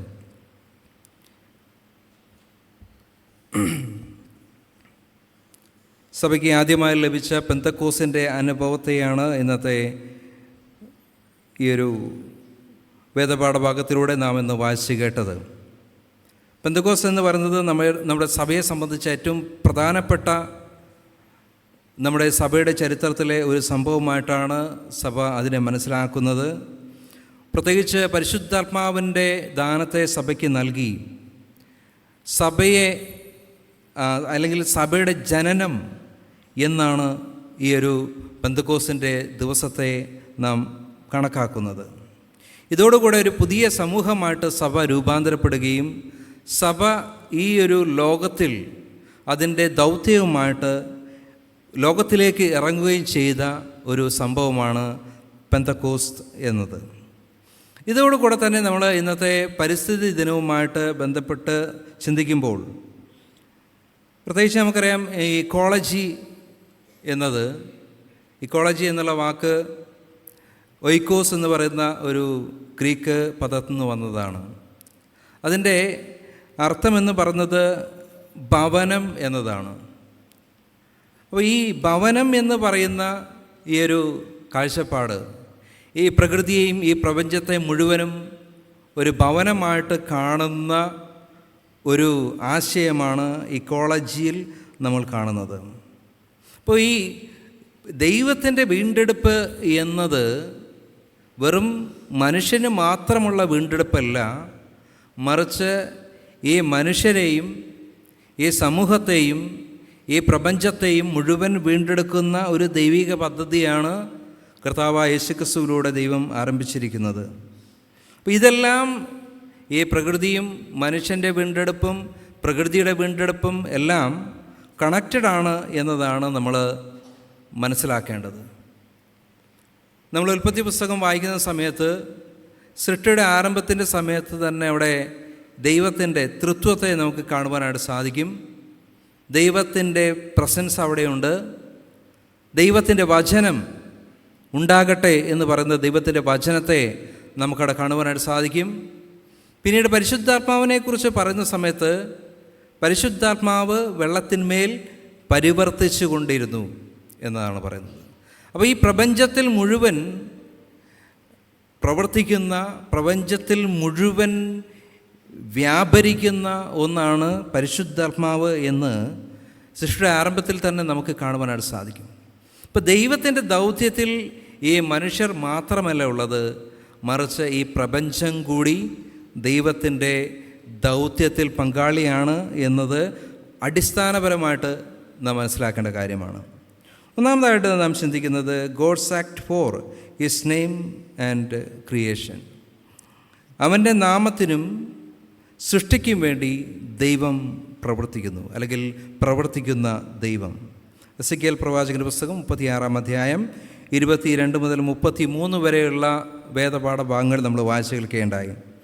ഇപ്പം നമ്മളവിടെ കാണുന്നത് ഒരു മനുഷ്യൻ്റെ പാപത്താൽ കളങ്കിതമായിരിക്കുന്ന ഒരു സൃഷ്ടിയെക്കുറിച്ച് അവിടെ പറയുന്നുണ്ട്. മനുഷ്യരെല്ലാവരും പാപം ചെയ്തു, ഈ ദേശമൊക്കെയും ഈ പാപത്താൽ നശിക്കപ്പെട്ടിരിക്കുന്നു എന്ന ഒരു വലിയ ഒരു പാപത്തിൻ്റെ പ്രതിസന്ധി, അല്ലെങ്കിൽ സൃഷ്ടി അന്ന് അനുഭവിക്കുന്ന ഒരു പ്രതിസന്ധിയെക്കുറിച്ച് പ്രവാചകൻ പറയുകയാണ് ചെയ്യുന്നത്. ഇപ്പം ഇവിടെ മനുഷ്യൻ്റെ വീഴ്ചയും അത് മൂലമുണ്ടാകുന്ന അതിൻ്റെ അനന്തരഫലം ആരാണ് അനുഭവിക്കേണ്ടത് എന്ന് ചോദിച്ചാൽ, വേദപുസ്തകത്തിൻ്റെ അടിസ്ഥാനത്തിൽ അത് സൃഷ്ടിയിലേക്കും മനുഷ്യൻ്റെ വീഴ്ചയും പാപവും മനുഷ്യൻ്റെ എല്ലാ അനീതികളും തിന്മകളും അത് സൃഷ്ടിയിലേക്കും വ്യാപരിക്കുന്നു. അതിൻ്റെ എല്ലാവിധമായിട്ടുള്ള അനന്തരഫലങ്ങളും സൃഷ്ടിയും അനുഭവിക്കേണ്ടതായിട്ട് വരുന്നു എന്നതാണ് പഴയ നിയമം നമ്മെ പഠിപ്പിക്കുന്നത്. ഇപ്പോൾ ഇന്നത്തെ കാലഘട്ടത്തിൽ നമ്മൾ ഒന്ന് നോക്കുക, ഇന്ന് ഒരുപാട് ഇക്കോളജിക്കൽ ക്രൈസിസ് നമ്മൾ സമൂഹം നേരിടുന്നുണ്ട് എന്നതൊരു യാഥാർത്ഥ്യമാണ്. പ്രകൃതിയെ എങ്ങനെയാണ് മനുഷ്യൻ നോക്കിക്കണ്ടത്? തൻ്റെ താല്പര്യത്തിന് വേണ്ടി മനുഷ്യൻ തൻ്റെ സ്വാർത്ഥപരമായിട്ട് താല്പര്യത്തിന് വേണ്ടി മനുഷ്യൻ ഈ പ്രകൃതിയോട് കാണിച്ച കടന്നുകയറ്റങ്ങൾ, അക്രമങ്ങൾ, മനുഷ്യൻ്റെ എല്ലാവിധമായിട്ടുള്ള അത്യാഗ്രഹത്തിൻ്റെ ഫലമായിട്ട് ഈ പ്രകൃതിയിൽ ഇന്ന് സംഭവിച്ചു കൊണ്ടിരിക്കുന്ന ഇന്ന് നമ്മൾ പ്രകൃതിയിൽ അനുഭവിക്കുന്ന എല്ലാവിധമായിട്ടുള്ള പ്രശ്നങ്ങൾക്കും കാരണം എന്താണ്? മനുഷ്യൻ്റെ ആർത്തിയാണ്. മനുഷ്യൻ പ്രകൃതിയെ അത്തരത്തിൽ തൻ്റെ ലാഭത്തിന് വേണ്ടി, നേട്ടത്തിന് വേണ്ടി, സ്വാർത്ഥതയ്ക്ക് വേണ്ടി ചൂഷണം ചെയ്തതിൻ്റെ ഫലമായിട്ടാണ് ഇന്ന് നമ്മൾ അനുഭവിക്കുന്ന എല്ലാ പ്രശ്നങ്ങളും. നമുക്കറിയാം, ഇന്ന് പല രീതിയിലുള്ള പ്രശ്നങ്ങൾ നമ്മളിന്ന് പ്രകൃതിയിൽ ഉണ്ടാക്കിയിട്ടുണ്ട്. എയർ പൊല്യൂഷൻ, എങ്ങനെയാണ് നമ്മുടെ ഈ മലിനീകരണം, വായു മലിനീകരണം എങ്ങനെയാണ് സംഭവിക്കുന്നത്? നമ്മളുണ്ടാക്കുന്ന നമ്മുടെ ഇൻഡസ്ട്രികളിൽ നിന്നും മറ്റ് വസ്തുക്കൾ കത്തിക്കുന്നതിലൂടെയും ഒക്കെ പുറപ്പെടുന്ന ടോക്സിക് ഗ്യാസ് അത് നമ്മുടെ പ്രപഞ്ചത്തെ അത് മലിനമാക്കുന്നു. അങ്ങനെ എന്തെല്ലാം പ്രശ്നങ്ങളാണ്, ക്ലൈമറ്റ് ചേഞ്ച് ഉണ്ടാകുന്നു, അതുപോലെ തന്നെ നമ്മുടെ ശരീരത്തിൽ ഹെൽത്ത് പ്രോബ്ലംസ്, ശാരീരികമായിട്ടുള്ള പ്രശ്നങ്ങളൊക്കെ ഉണ്ടാക്കുന്നു. വാട്ടർ പൊല്യൂഷൻ, നമ്മുടെ നദികളിലും അതുപോലെ തന്നെ കടലുകളിലും അങ്ങനെയുള്ള തോടുകളിലുമൊക്കെ ഇന്ന് മാലിന്യം കൊണ്ട് നിറഞ്ഞിരിക്കുകയാണ്. എല്ലാ തരത്തിലുമുള്ള മാലിന്യങ്ങൾ ഇന്ന് ഇത്തരത്തിലുള്ള തടാകങ്ങളിലും നദികളിലും കടലിലും ഒക്കെ മനുഷ്യൻ തൻ്റെ സ്വാർത്ഥതയ്ക്ക് വേണ്ടി അത് നിക്ഷേപിക്കുന്നതിൻ്റെ ഫലമായിട്ട് ഇന്ന് ഈ നദികളും ജലാശയങ്ങളും മലിനമായിട്ട് തീരുകയാണ്. ഇവിടെയൊക്കെ സംഭവിക്കുന്നത് നമ്മൾ തന്നെ കുടിക്കുന്ന, നമ്മൾ തന്നെ ഉപയോഗിക്കുന്ന ജലം മലിനമായിട്ട് തീരുകയും അത് മനുഷ്യന്, അതിൽ ജീവിക്കുന്ന ജീവജാലങ്ങളെ അത് ബാധിക്കുകയും ആ ജീവജാലങ്ങളെ കഴിക്കുന്ന, ഇപ്പോൾ മത്സ്യങ്ങൾ കടലിൽ കഴിഞ്ഞ ദിവസം നമുക്കറിയാം, നമ്മുടെ അറബിക്കടലിൽ തന്നെ ഒരു കപ്പൽ മുങ്ങിയതായിട്ട് സംഭവിച്ച കാര്യങ്ങൾ, ടോക്സിക് ആയിട്ടുള്ള കെമിക്കൽസ് അതിൽ ഉണ്ടായതും അത് ജലത്തെ മലിനപ്പെടുത്തിയതുമൊക്കെ നമ്മൾ പത്രത്തിൽ വായിക്കുകയുണ്ടായി. അപ്പോൾ അതിലൂടെ അവിടെ പല രീതിയിലുള്ള പ്രശ്നങ്ങളാണ് ഉണ്ടാകുന്നത്. കടലിൽ ജീവിക്കുന്ന ആളുകൾക്ക് അതിൻ്റേതായിട്ടുള്ള പ്രയാസങ്ങൾ നേരിടേണ്ടതായിട്ട് വരും. അതുപോലെ തന്നെ കടലിലുമായിട്ട് ബന്ധപ്പെട്ട് ജോലി ചെയ്യുന്ന ആളുകൾ, അതുപോലെ മീൻ പിടിക്കുമ്പോൾ ആ മീൻ കഴിക്കുന്നതിലൂടെ ഒക്കെ ഇതിൻ്റെ പ്രശ്നങ്ങൾ നമ്മളിലേക്ക് വരികയാണ് ചെയ്യുന്നത്. ഇങ്ങനെ പല രീതിയിലുള്ള പ്രശ്നങ്ങൾ എങ്ങനെയാണ് ഉണ്ടാകുന്നത്? ഇത് മനുഷ്യൻ തന്നെ ഉണ്ടാക്കുന്നതാണ്. ഇന്ന് പലപ്പോഴും മനുഷ്യർ ദാരുണമായിട്ട് കൊല്ലപ്പെടുന്ന സംഭവങ്ങൾ ഉണ്ടായിട്ടുണ്ട്. അതായത് മണ്ണൊലിപ്പ്, അതുപോലെ ഉരുൾപൊട്ടൽ, ഇങ്ങനെയുള്ള പല രീതിയിലുള്ള പ്രശ്നങ്ങൾ ഇന്ന് മനുഷ്യൻ അഭിമുഖീകരിക്കുന്നുണ്ട്. എന്താണ് ഇതിൻ്റെ കാര്യമെന്ന് ചോദിച്ചാൽ, ഈ പ്രപഞ്ചത്തിൽ നമ്മൾ ഉപയോഗിക്കേണ്ടതായിട്ടുള്ള ചില സ്ഥലങ്ങളുണ്ട്. അവിടെ മാത്രമേ നമ്മൾ ജീവിക്കാനും വാസയോഗ്യമായിട്ടുള്ള സ്ഥലങ്ങളുള്ളൂ. എന്നാൽ വാസയോഗ്യമല്ലാത്ത സ്ഥലങ്ങളിലേക്ക് പോവുകയും അവിടെ പോയിട്ട് നമ്മൾ അവിടെയുള്ള ആ പ്രകൃതിക്ക് വിരുദ്ധമായിട്ട് ഏതെങ്കിലും രീതിയിൽ നമ്മൾ പ്രവർത്തിച്ചാൽ, അവിടുത്തെ കാടുകൾ വെട്ടിത്തെളിച്ചാൽ, അവിടെ ഏതെങ്കിലും രീതിയിൽ കൺസ്ട്രക്ഷൻ നടത്തിയാൽ ഒക്കെ ഉണ്ടാകുന്ന അനന്തരഫലമാണ് ഇന്ന് സംഭവിച്ചുകൊണ്ടിരിക്കുന്നത്. നമ്മൾ ഈ പ്രകൃതിയിൽ ഓരോ സ്ഥലത്തും കൊടുക്കേണ്ടതായിട്ടുള്ള, അത് ഉപയോഗിക്കേണ്ടതായിട്ടുള്ള രീതികളുണ്ട്. ഇപ്പോൾ നമ്മൾ ഈ മലയോര പ്രദേശങ്ങളിൽ പോയിട്ട് വലിയ കൺസ്ട്രക്ഷൻ നടത്തുകയാണെങ്കിൽ അത് ലാൻഡ് സ്ലൈഡിങ്ങിന്, ഉരുൾപൊട്ടലിന് ഒക്കെ ഇടയായിത്തീരും. അതുപോലെ തന്നെ അവിടെയുള്ള ഒരുപാട് കാടുകൾ നമ്മൾ അനാവശ്യമായിട്ട് നമ്മൾ അവിടുത്തെ മരങ്ങൾ വെട്ടി നശിപ്പിച്ചു കഴിഞ്ഞാൽ ആ മരങ്ങൾ ഇല്ലാതാകുന്നതിലൂടെ ഉരുൾപൊട്ടൽ, മണ്ണൊലിപ്പ് സംഭവിക്കാനായിട്ട് ഇടയായിത്തീരും. ഇതൊക്കെ എങ്ങനെയാണ് സംഭവിക്കുന്നത്? വെറുതെ പ്രകൃതിയിൽ ഉണ്ടാകുന്ന പ്രതിഭാസമല്ല, അത് മനുഷ്യൻ ഉണ്ടാക്കുന്ന പ്രശ്നങ്ങളാണ് എന്നതാണ് നമ്മൾ മനസ്സിലാക്കേണ്ടത്. അതുകൊണ്ട് എങ്ങനെയാണ് ഇത് സംഭവിച്ചത്? ഈ പ്രകൃതിയിൽ നിന്നുള്ള ഈ ദുരന്തങ്ങൾ, പ്രശ്നങ്ങൾ എങ്ങനെയാണ് ഉണ്ടാകുന്നത്? ഇത് മനുഷ്യൻ്റെ ഇടപെടൽ കൊണ്ട്, മനുഷ്യൻ്റെ സ്വാർത്ഥതയ്ക്ക് വേണ്ടി, അവൻ്റെ താല്പര്യത്തിന് വേണ്ടിയിട്ടുള്ള ഇടപെടൽ കൊണ്ടാണ് പലപ്പോഴും ഇതെല്ലാം സംഭവിച്ചിരിക്കുന്നത് എന്ന് നമ്മൾ മനസ്സിലാക്കേണ്ടതായിട്ടുണ്ട്. അപ്പോൾ ഇവിടെ തിന്മ നിറഞ്ഞ, പാപം നിറഞ്ഞ മനുഷ്യൻ്റെ പ്രവൃത്തി മൂലം അത് എന്താണ്, ആ ദേശത്തെ മുഴുവനായിട്ട് ബാധിച്ചിരിക്കുന്നു എന്ന് പഴയ നിയമത്തിൽ നമ്മൾ വായിക്കുന്ന സമയത്ത് ദൈവം അവിടെ പറയുകയാണ്, ഞാനിതിനെ മുഴുവൻ വീണ്ടെടുക്കുവാനായിട്ട് പോവുകയാണ്. ഈ മനുഷ്യരെയും ഈ പ്രകൃതിയെയും ഈ പ്രപഞ്ചത്തെയും ഒക്കെ ഞാൻ വീണ്ടെടുക്കുവാനായിട്ട് പോവുകയാണ്. എന്തിനു വേണ്ടി? എൻ്റെ നാമത്തിൻ്റെ മഹത്വത്തിന് വേണ്ടി ഞാൻ അവരെ വീണ്ടെടുക്കും എന്നുള്ള ഒരു പ്രവചനമാണ് ദൈവം അവിടെ പറയുന്നത്. ഈ പ്രപഞ്ചം എന്ന് പറയുന്നത് ദൈവത്തിൻ്റെ മഹത്വത്തെ വർണ്ണിക്കുന്നതാണ്. സങ്കീർത്തനത്തിൽ നമ്മൾ വായിച്ചിട്ടുണ്ട്, ആകാശം ദൈവത്തിൻ്റെ മഹത്വത്തെ വർണ്ണിക്കുന്നു, ആകാശവിധാനം അവൻ്റെ കൈവേലയെ പ്രസിദ്ധമാക്കുന്നു എന്ന് നമ്മൾ പറയുന്നുണ്ട്. അപ്പോൾ ഈ പ്രപഞ്ചത്തിൽ ദൈവം മനോഹരമായിട്ട് സൃഷ്ടിച്ച് നമുക്ക് നൽകിയിരിക്കുന്ന എല്ലാതും അത് ദൈവത്തിൻ്റെ മഹത്വത്തെയാണ് വർണ്ണിക്കുന്നത് എന്നതാണ്. എന്നാൽ മനുഷ്യൻ്റെ തിന്മ പ്രവൃത്തി, മനുഷ്യൻ്റെ പാപം അതിനെ എന്ത് ചെയ്തു? നശിപ്പിച്ചു എന്നതാണ്. അപ്പോൾ ഈ പ്രവചനം പറയുമ്പോൾ ഇവിടെ എസെക്കിയേൽ പ്രവാചകൻ പറയുകയാണ്, ആ ദൈവത്തിൻ്റെ വീണ്ടെടുപ്പിനെക്കുറിച്ചുള്ള ഒരു പ്രവചനത്തെയാണ് നമ്മൾ കാണുന്നത്. ദൈവം ഈ പ്രപഞ്ചത്തെ, ഈ മനുഷ്യനെ മാത്രമല്ല വീണ്ടെടുക്കുന്നത്, മറിച്ച് ഈ ദേശത്തെയും ഈ പ്രപഞ്ചത്തെയും വീണ്ടെടുക്കുവാൻ ആഗ്രഹിക്കുന്ന, അങ്ങനെ തൻ്റെ നാമത്തിൻ്റെ മഹത്വത്തിന് വേണ്ടി പ്രപഞ്ചത്തെ വീണ്ടെടുക്കുവാൻ തയ്യാറാകുന്ന ഒരു ദൈവത്തെയാണ് നമ്മൾ പഴയ നിയമത്തിൽ കാണുന്നത്. രണ്ടാമതായിട്ട് the spirit as the advocate of creation. നമ്മൾ ഇവിടെ പറയുന്നത് ആത്മാവ്, ദൈവത്തിൻ്റെ ആത്മാവ് സൃഷ്ടിക്ക് വേണ്ടി വാദിക്കുന്നവനാണ് എന്നുള്ളതാണ്. ഇപ്പോൾ അഡ്വക്കേറ്റ് എന്ന് പറയുന്ന ആ ഒരു വാക്ക് നമ്മൾ എടുക്കുന്ന സമയത്ത് സൃഷ്ടിക്ക് വേണ്ടി വാദിക്കുന്നവൻ എന്ന അർത്ഥത്തിൽ അതിനെ നമുക്ക് ട്രാൻസ്ലേറ്റ് ചെയ്യാനായിട്ട് സാധിക്കും. നമ്മൾ എന്താണ് പരിശുദ്ധാത്മാവ്? കർത്താവ് ഈ യോഹന്നാൻ സുവിശേഷം 14 അധ്യായം നമ്മൾ വായിക്കുന്ന സമയത്ത് അവിടെ കർത്താവ് താൻ പോയതിന് ശേഷം എന്നേക്കും തൻ്റെ ശിഷ്യന്മാരുടെ കൂടെ, തന്നെ വിശ്വസിക്കുന്നവരുടെ കൂടെ ഇരിക്കുന്നതിന് വേണ്ടി ഒരു കാര്യസ്ഥനെ അയക്കും എന്ന് പറയുന്നുണ്ട്. ആ കാര്യസ്ഥനെക്കുറിച്ച് യേശു കർത്താവ് പറയുന്ന സമയത്ത് അതിനുവേണ്ടി ഉപയോഗിക്കുന്ന വാക്കെന്ന് പറയുന്നത് പാരക്ലെറ്റോസ് എന്നുള്ളൊരു വാക്കാണ് പറയുന്നത് യേശു.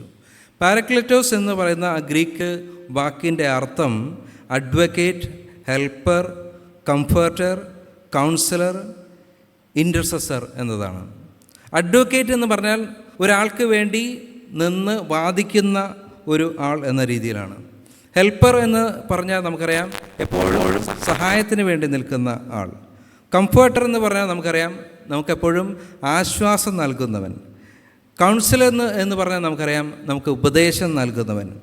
ഇൻ്റർസെസർ എന്ന് പറഞ്ഞാൽ നമുക്ക് വേണ്ടി മധ്യസ്ഥത ചെയ്യുന്നവൻ. ഇങ്ങനെ വിവിധങ്ങളായിട്ടുള്ള അർത്ഥങ്ങൾ ഈ പാരക്ലെറ്റോസ് പരിശുദ്ധാത്മാവിന് ഗ്രീക്ക് പദത്തിലുണ്ട്.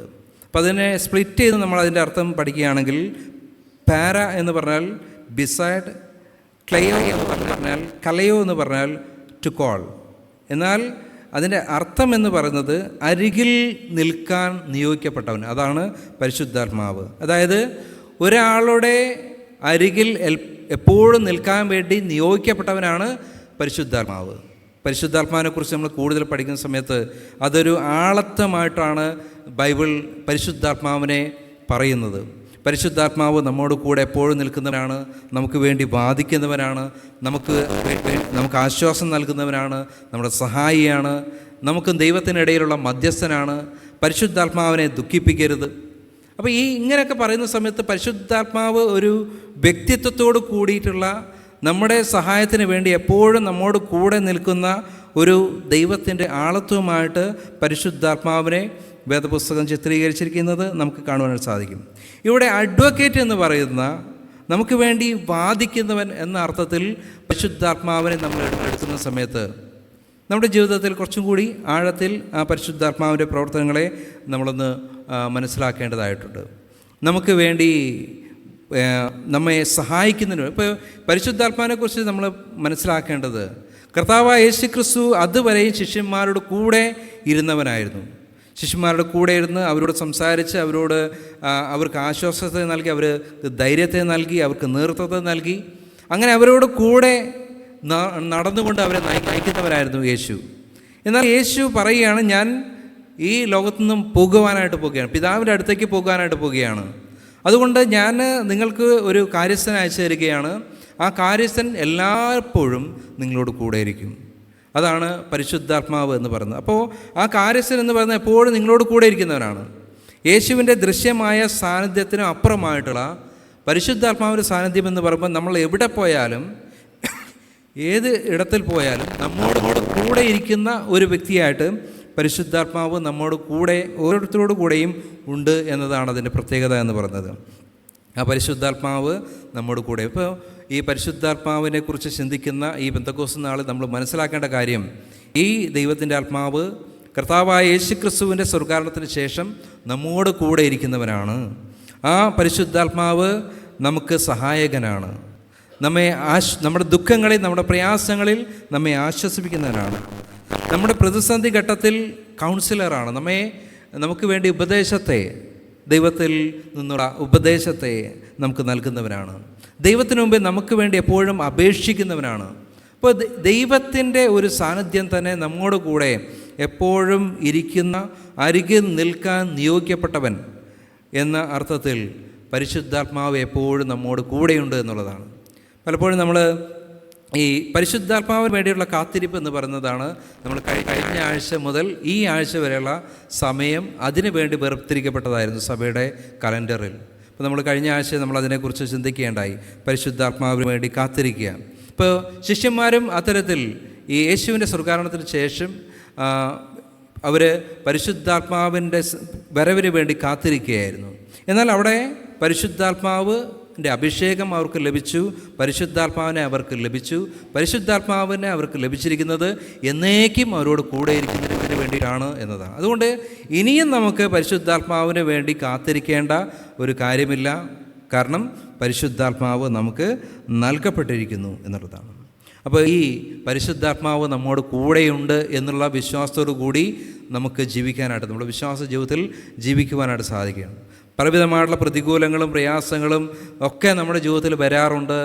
എന്നാൽ നമ്മൾ മനസ്സിലാക്കേണ്ടത് ഈ ആശ്വാസകനായിട്ടുള്ള, ഈ സഹായിയായിട്ടുള്ള, ഈ ഉപദേശകനായിട്ടുള്ള, നമുക്ക് വേണ്ടി പിതാവിൻ്റെ അടുത്ത് എപ്പോഴും നമുക്ക് വേണ്ടി പക്ഷപാതം ചെയ്യുന്ന, മധ്യസ്ഥനായിരിക്കുന്ന പരിശുദ്ധാത്മാവ് എന്നോട് കൂടെയുണ്ട്. ദൈവത്തിൻ്റെ ആത്മാവ്, ക്രിസ്തുവിൻ്റെ അദൃശ്യ സാന്നിധ്യം എന്നോട് കൂടെയുണ്ട് എന്നുള്ള വിശ്വാസത്തോടു കൂടി ജീവിക്കുവാനായിട്ട് സാധിക്കണം.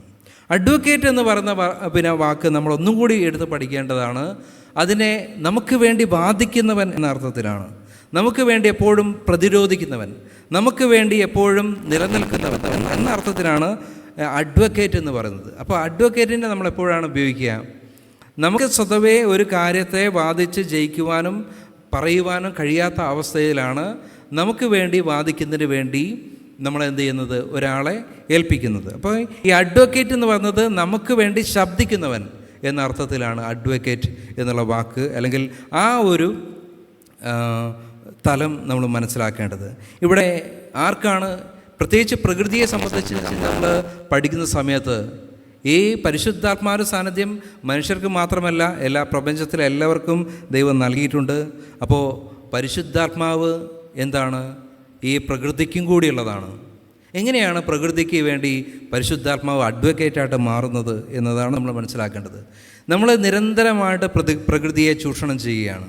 മനുഷ്യൻ ഏത് രീതിയിലും അവൻ്റെ ഒരു ഉപഭോഗ വസ്തുവായിട്ട് ഈ പ്രകൃതിയുടെ മേൽ എന്തും ചെയ്യാം എന്ന ഒരു സ്വാർത്ഥതയോടുകൂടി, ധിക്കാരത്തോടുകൂടി ഈ പ്രപഞ്ചത്തെ ഏത് രീതിയിൽ ഉപയോഗിക്കുന്ന രീതിയാണ് നമുക്കുള്ളത്. ഒരു കാലഘട്ടത്തിൽ അതിൻ്റെ അക്രമം വർദ്ധിച്ചതിൻ്റെ ഫലമായിട്ട് ഈ പ്രകൃതിയിലുണ്ടായിരുന്ന ഒരുപാട് വിഭവങ്ങൾ നമുക്ക് നഷ്ടമായി. ഒരുപാട് സ്പീഷീസ് ഉണ്ടായിരുന്നു, അതെല്ലാം നശിച്ചു പോയി. അതിൻ്റെയൊക്കെയും കാരണം എന്ന് പറയുന്നത് മനുഷ്യൻ ഈ പ്രകൃതി നടത്തിയ അക്രമത്തിൻ്റെ ഫലമായിട്ടാണ് അതെല്ലാം സംഭവിച്ചത്. അപ്പോൾ ഈ പ്രകൃതിയെ സംബന്ധിച്ച് അതിനെന്താണ് ചെയ്യാനായിട്ട് കഴിയില്ല, അതിന് ശബ്ദിക്കാനായിട്ട് കഴിയുന്നില്ല, അതിന് ഒന്നും പറയാനായിട്ട് കഴിയുന്നില്ല, അതിനെ പ്രതികരിക്കാനായിട്ട് കഴിയാത്തതാണ് പ്രകൃതി എന്ന് പറയുന്നത്. പലപ്പോഴും പ്രകൃതിയിൽ സംഭവിക്കുന്നത് അത് നാച്ചുറലായിട്ട് സംഭവിച്ചു പോകുന്ന കാര്യങ്ങളാണ്. അതിൻ്റെ ആ സ്വാഭാവികമായിട്ടുള്ള നിലനിൽപ്പിന് ഏതെങ്കിലും രീതിയിൽ ഭംഗം തട്ടുമ്പോൾ സംഭവിക്കുന്ന കാര്യങ്ങളാണ് നമ്മൾ എന്ത് പറയുന്നത്, വലിയ ദുരന്തം എന്ന് പറഞ്ഞുകൊണ്ട് നമ്മൾ പറയുന്നത്. അത് പ്രകൃതി വേണമെന്ന് വെച്ച് ചെയ്യുന്നതല്ല. എന്നാൽ പ്രകൃതി ഒരിക്കലും അത്തരത്തിൽ ശബ്ദിക്കാനായിട്ട് കഴിയാത്ത, പ്രതികരിക്കാനായിട്ട് കഴിയാത്ത ഒന്നാണ് നമ്മൾ എന്ന രീതിയിൽ പ്രകൃതിയെ കാണുമ്പോൾ. അഡ്വക്കേറ്റ് എന്ന ആ പരിശുദ്ധാത്മാവ് പ്രകൃതിക്ക് വേണ്ടി വാദിക്കുന്നവനാണ്. എങ്ങനെയാണ് പ്രകൃതിയെക്കുറിച്ചുള്ള ചിന്തകൾ മനുഷ്യരിലേക്ക് വന്നത്, ഈ പ്രകൃതിയെ സംരക്ഷിക്കണമെന്നുള്ള ചിന്ത വന്നത്, അങ്ങനെയുള്ള ഒരു സദുദ്ദേശം, അങ്ങനെയുള്ള ഒരു നല്ല ചിന്തകൾ എങ്ങനെയാണ് മനുഷ്യൻ്റെ ഹൃദയത്തിലേക്ക് വന്നത്? അത് വരുവാനായിട്ട് ഇടയായിത്തീരുന്നത് പരിശുദ്ധാത്മാവിൻ്റെ പ്രവർത്തനമാണ്. പരിശുദ്ധാത്മാവാണ് പ്രകൃതിക്ക് വേണ്ടി വാദിക്കുന്നത്, പ്രകൃതിയെ സംരക്ഷിക്കണമെന്ന് നമ്മുടെ ഉള്ളിൽ പ്രേരണ നൽകുന്നത്, പ്രകൃതിവാദികൾക്ക് വേണ്ടി ശക്തി നൽകുന്നത് ഒക്കെ ആരാണ്? പരിശുദ്ധാത്മാവാണ്. പരിശുദ്ധാത്മാവ് അത്തരത്തിൽ എല്ലാവർക്കും വേണ്ടി വാദിക്കുന്നത് പോലെ പ്രകൃതിക്ക് വേണ്ടിയും ഈ പ്രപഞ്ചത്തിൽ മനുഷ്യരുടെ ഹൃദയത്തിൽ പ്രവർത്തിക്കുന്നു എന്നതാണ് ഈ പരിശുദ്ധാത്മാവ്. അപ്പോൾ അഡ്വക്കേറ്റ് എന്ന് പറയുമ്പോൾ the voice of the voiceless, നമ്മൾ പറയേണ്ടത് ആ ശബ്ദമില്ലാത്തവരുടെ ശബ്ദമായിട്ട് മാറുക എന്ന് പറയുന്നത് വലിയ കാര്യമാണെന്ന് നമ്മൾ പറയാറുണ്ട്. അങ്ങനെ അടിച്ചമർത്തപ്പെട്ടവർക്ക് വേണ്ടി, അത്തരം നിരാലംബർക്ക് വേണ്ടിയൊക്കെ നമ്മൾ ശബ്ദിക്കാറുണ്ട്, രാഷ്ട്രീയ പാർട്ടികൾ ശബ്ദിക്കാറുണ്ട്. എന്നാൽ പ്രകൃതിക്ക് വേണ്ടി ശബ്ദിക്കുന്നത് ആരാണ് എന്ന് ചോദിച്ചാൽ അത് പരിശുദ്ധാത്മാവ്. പരിശുദ്ധാത്മാവാണ് മനുഷ്യരുടെ ഹൃദയത്തിൽ പ്രകൃതിയെ സംരക്ഷിക്കണം എന്നുള്ള വലിയ ചിന്ത നമുക്ക് നൽകിയിരിക്കുന്നത്. ഇതും ദൈവത്തിൻ്റെ ഉദ്ദേശത്തിലൂടെ സംഭവിച്ചതാണ്. മൂന്നാമതായിട്ട് the spirit give birth A new community. ദൈവത്തിൻ്റെ ആത്മാവ് ഒരു പുതിയ സമൂഹത്തിന് ജന്മം നൽകുന്നു. അപ്പോൾ ഈ അപ്പോസ്തലരുടെ പ്രവൃത്തികളുടെ പുസ്തകം 2-ാം അധ്യായം 32 മുതൽ 41 വരെയുള്ള വാക്യങ്ങൾ വായിക്കുന്ന സമയത്ത് അവിടെ അപ്പോസ്തലനായിട്ടുള്ള പത്രോസ് വളരെ ശക്തമായിട്ട് പ്രസംഗിക്കുന്നതാണ് നമ്മൾ കാണുന്നത്. ഇതുവരെയും പത്രോസിൻ്റെ ജീവിതത്തിൽ അവൻ്റെ ഒരുപാട് വീഴ്ചകളുണ്ടായിരുന്നു, പ്രശ്നങ്ങളുണ്ടായിരുന്നു. എന്നാൽ അവൻ യഥാസ്ഥാനപ്പെടുകയും അവൻ ഒരു പുതിയ ദൈവത്തിൻ്റെ കർത്താവിൻ്റെ ദൗത്യത്തെ ഏറ്റെടുത്ത് പരിശുദ്ധാത്മാവ് നിറഞ്ഞവനായിട്ട് പ്രസംഗിക്കുന്ന ഒരു പുതിയ പത്രോസിനെയാണ് നമുക്കവിടെ കാണുവാനായിട്ട് സാധിക്കുന്നത്. അവിടെ പത്രോസ് അവരോട് പറയുന്നത്, നിങ്ങളെന്ത് ചെയ്യണം?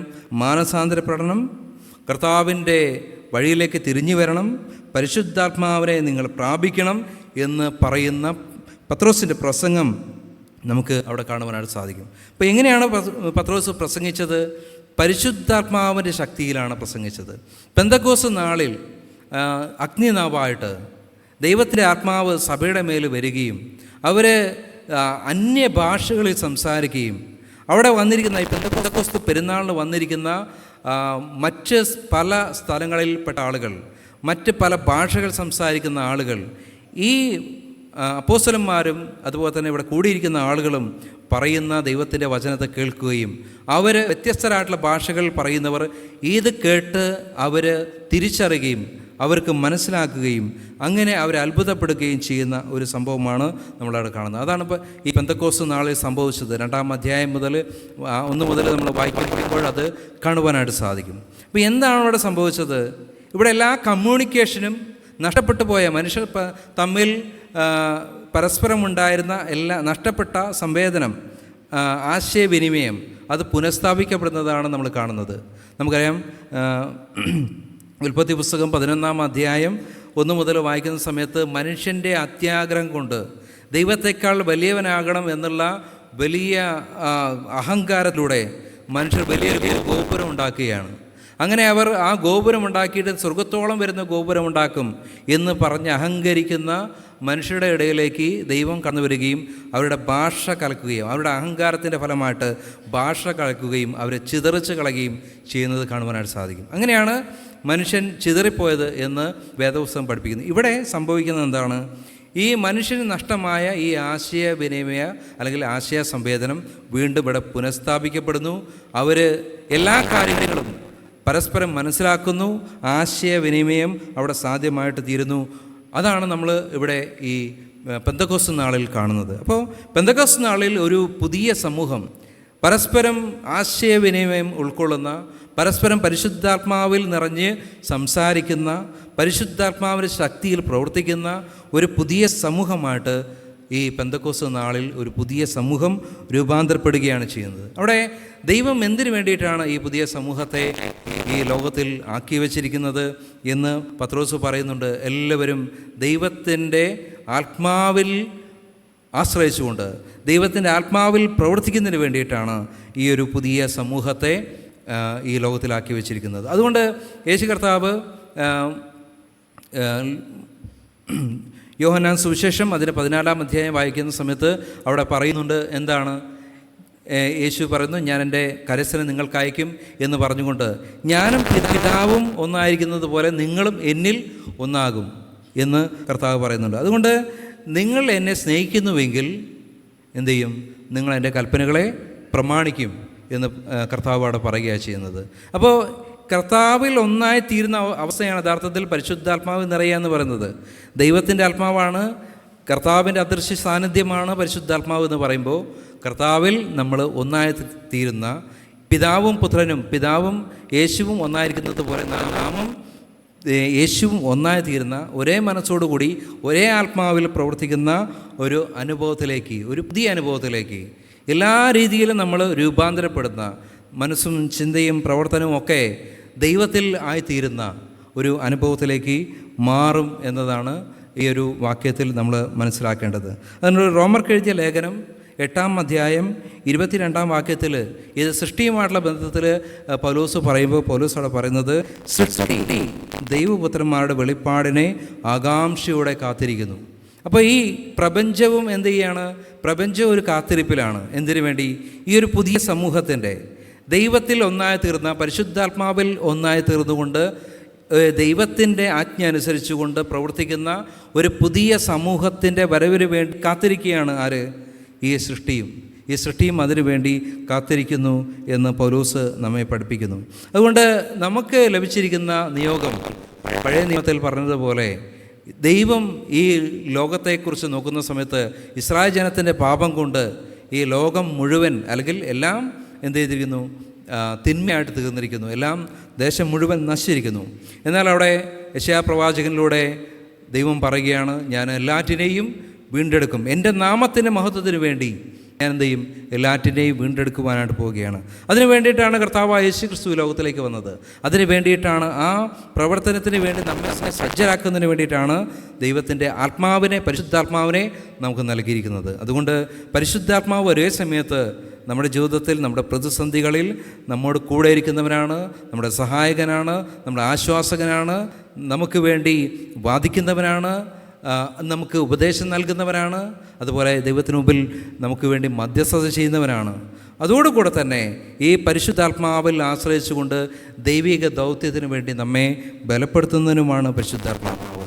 അതുകൊണ്ട് ഈ പ്രകൃതിയെയും ഈ പ്രപഞ്ചത്തെയും ഒക്കെ ഉൾക്കൊള്ളുന്ന, ഈ പ്രപഞ്ചത്തെ സംരക്ഷിക്കുന്നതിനും അതിനെ പരിപാലിക്കുന്നതിനും ഒക്കെ നിയോഗിക്കപ്പെട്ടിരിക്കുന്ന ഒരു വലിയ ഉത്തരവാദിത്തമാണ് നമുക്കുള്ളത് എന്ന് ഓർത്തുകൊണ്ട് നമ്മുടെ ഈ പരിശുദ്ധാത്മാവിൽ ആശ്രയിച്ചുകൊണ്ടുള്ള നമ്മുടെ ജീവിതം ദൈവത്തിൽ സമർപ്പിച്ചുകൊണ്ട് എല്ലാ സമശിഷ്ടങ്ങളോടും ഈ പ്രപഞ്ചത്തോടും പ്രകൃതിയോടും ഒക്കെ ഉത്തരവാദിത്തമുള്ളവരായിട്ട്, പ്രതിബദ്ധതയുള്ളവരായിട്ട് പരിശുദ്ധാത്മാവിൽ ജീവിക്കുവാൻ ദൈവത്തിൻ്റെ ആത്മാവ് നമ്മെ ശക്തീകരിക്കുമാറാട്ടെ.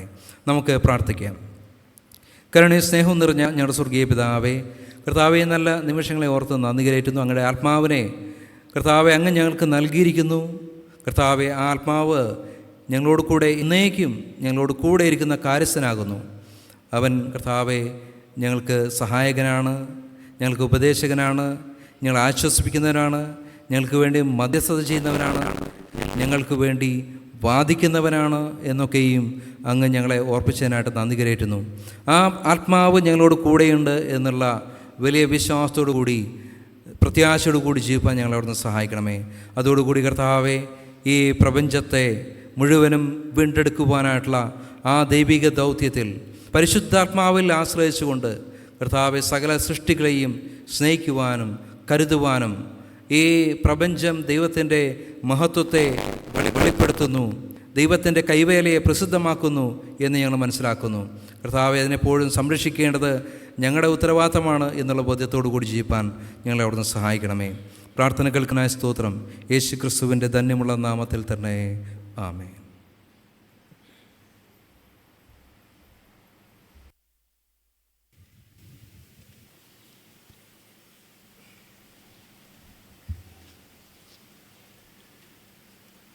ഈ സമയത്ത് SSLC +2 ഫുൾ A+ കൂടി പാസ്സായ മക്കൾക്കുള്ള മെമ്മൻറ്റോയും ക്യാഷ് പ്രൈസും നൽകും. അതിനുശേഷം കൊയർ ഒരു പ്രത്യേക ഗാനം ആലപിക്കുന്നതായിരിക്കും.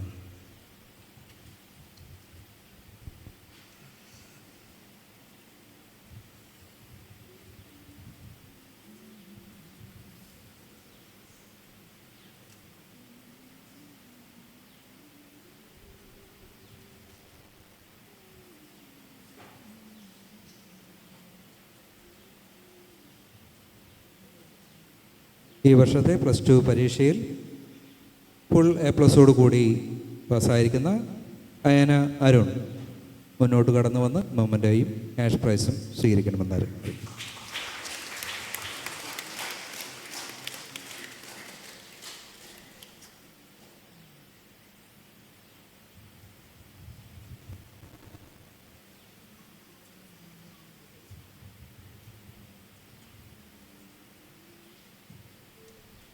ഈ വർഷത്തെ SSLC പരീക്ഷയിൽ ഫുൾ A+ കൂടി പാസ്സായിരിക്കുന്നത് നമ്മുടെ സഭയിലെ അംഗമായിരിക്കുന്ന ജോബി ജോണാണ്.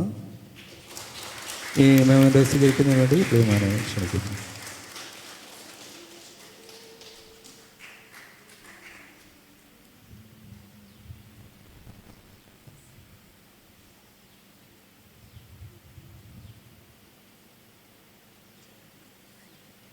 പ്രിയപ്പെട്ട മക്കളെ, ദൈവം ധാരാളമായിട്ട് അനുഗ്രഹിക്കട്ടെ എന്ന് ഈ സമയത്തിൽ സഭയുടെ നാമത്തിൽ അറിയിക്കുകയാണ്. ഇപ്പോൾ കൊയർ ഒരു പ്രത്യേക ഗാനം ആലപിക്കുന്നതായിരിക്കും.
ആരാധനയുടെ അവസാനമായി 223 ഗീതത്തിൻ്റെ 1-ാമത്തെയും 8-ാമത്തെയും ചരണം പാടാം.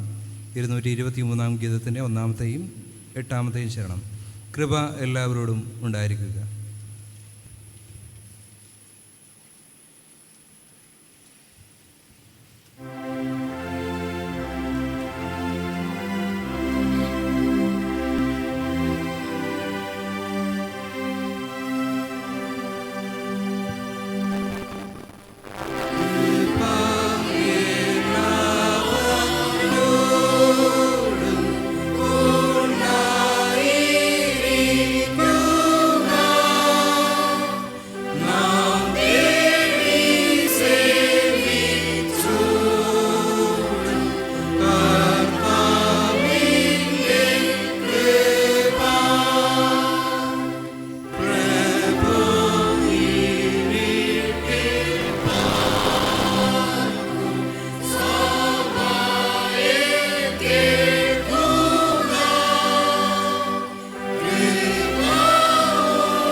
കർത്താവ് പഠിപ്പിച്ച പോലെ നമുക്ക് പ്രാർത്ഥിക്കാം.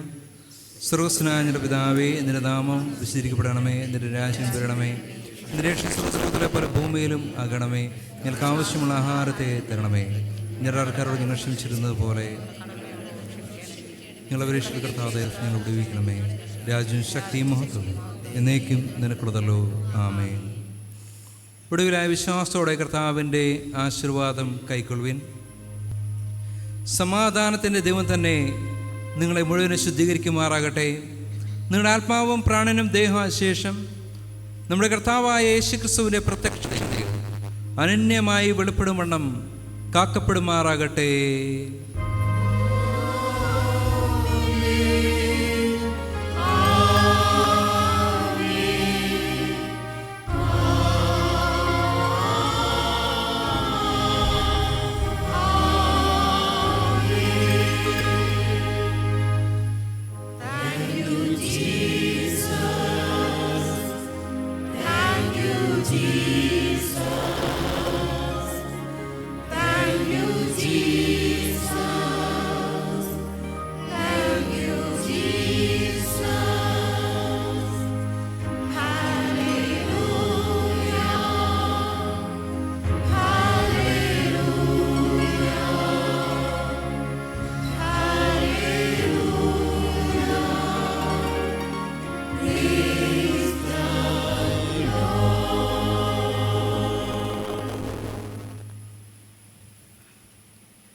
കർത്താവ് നിങ്ങളോട് കൂടെ ഇരിക്കട്ടെ.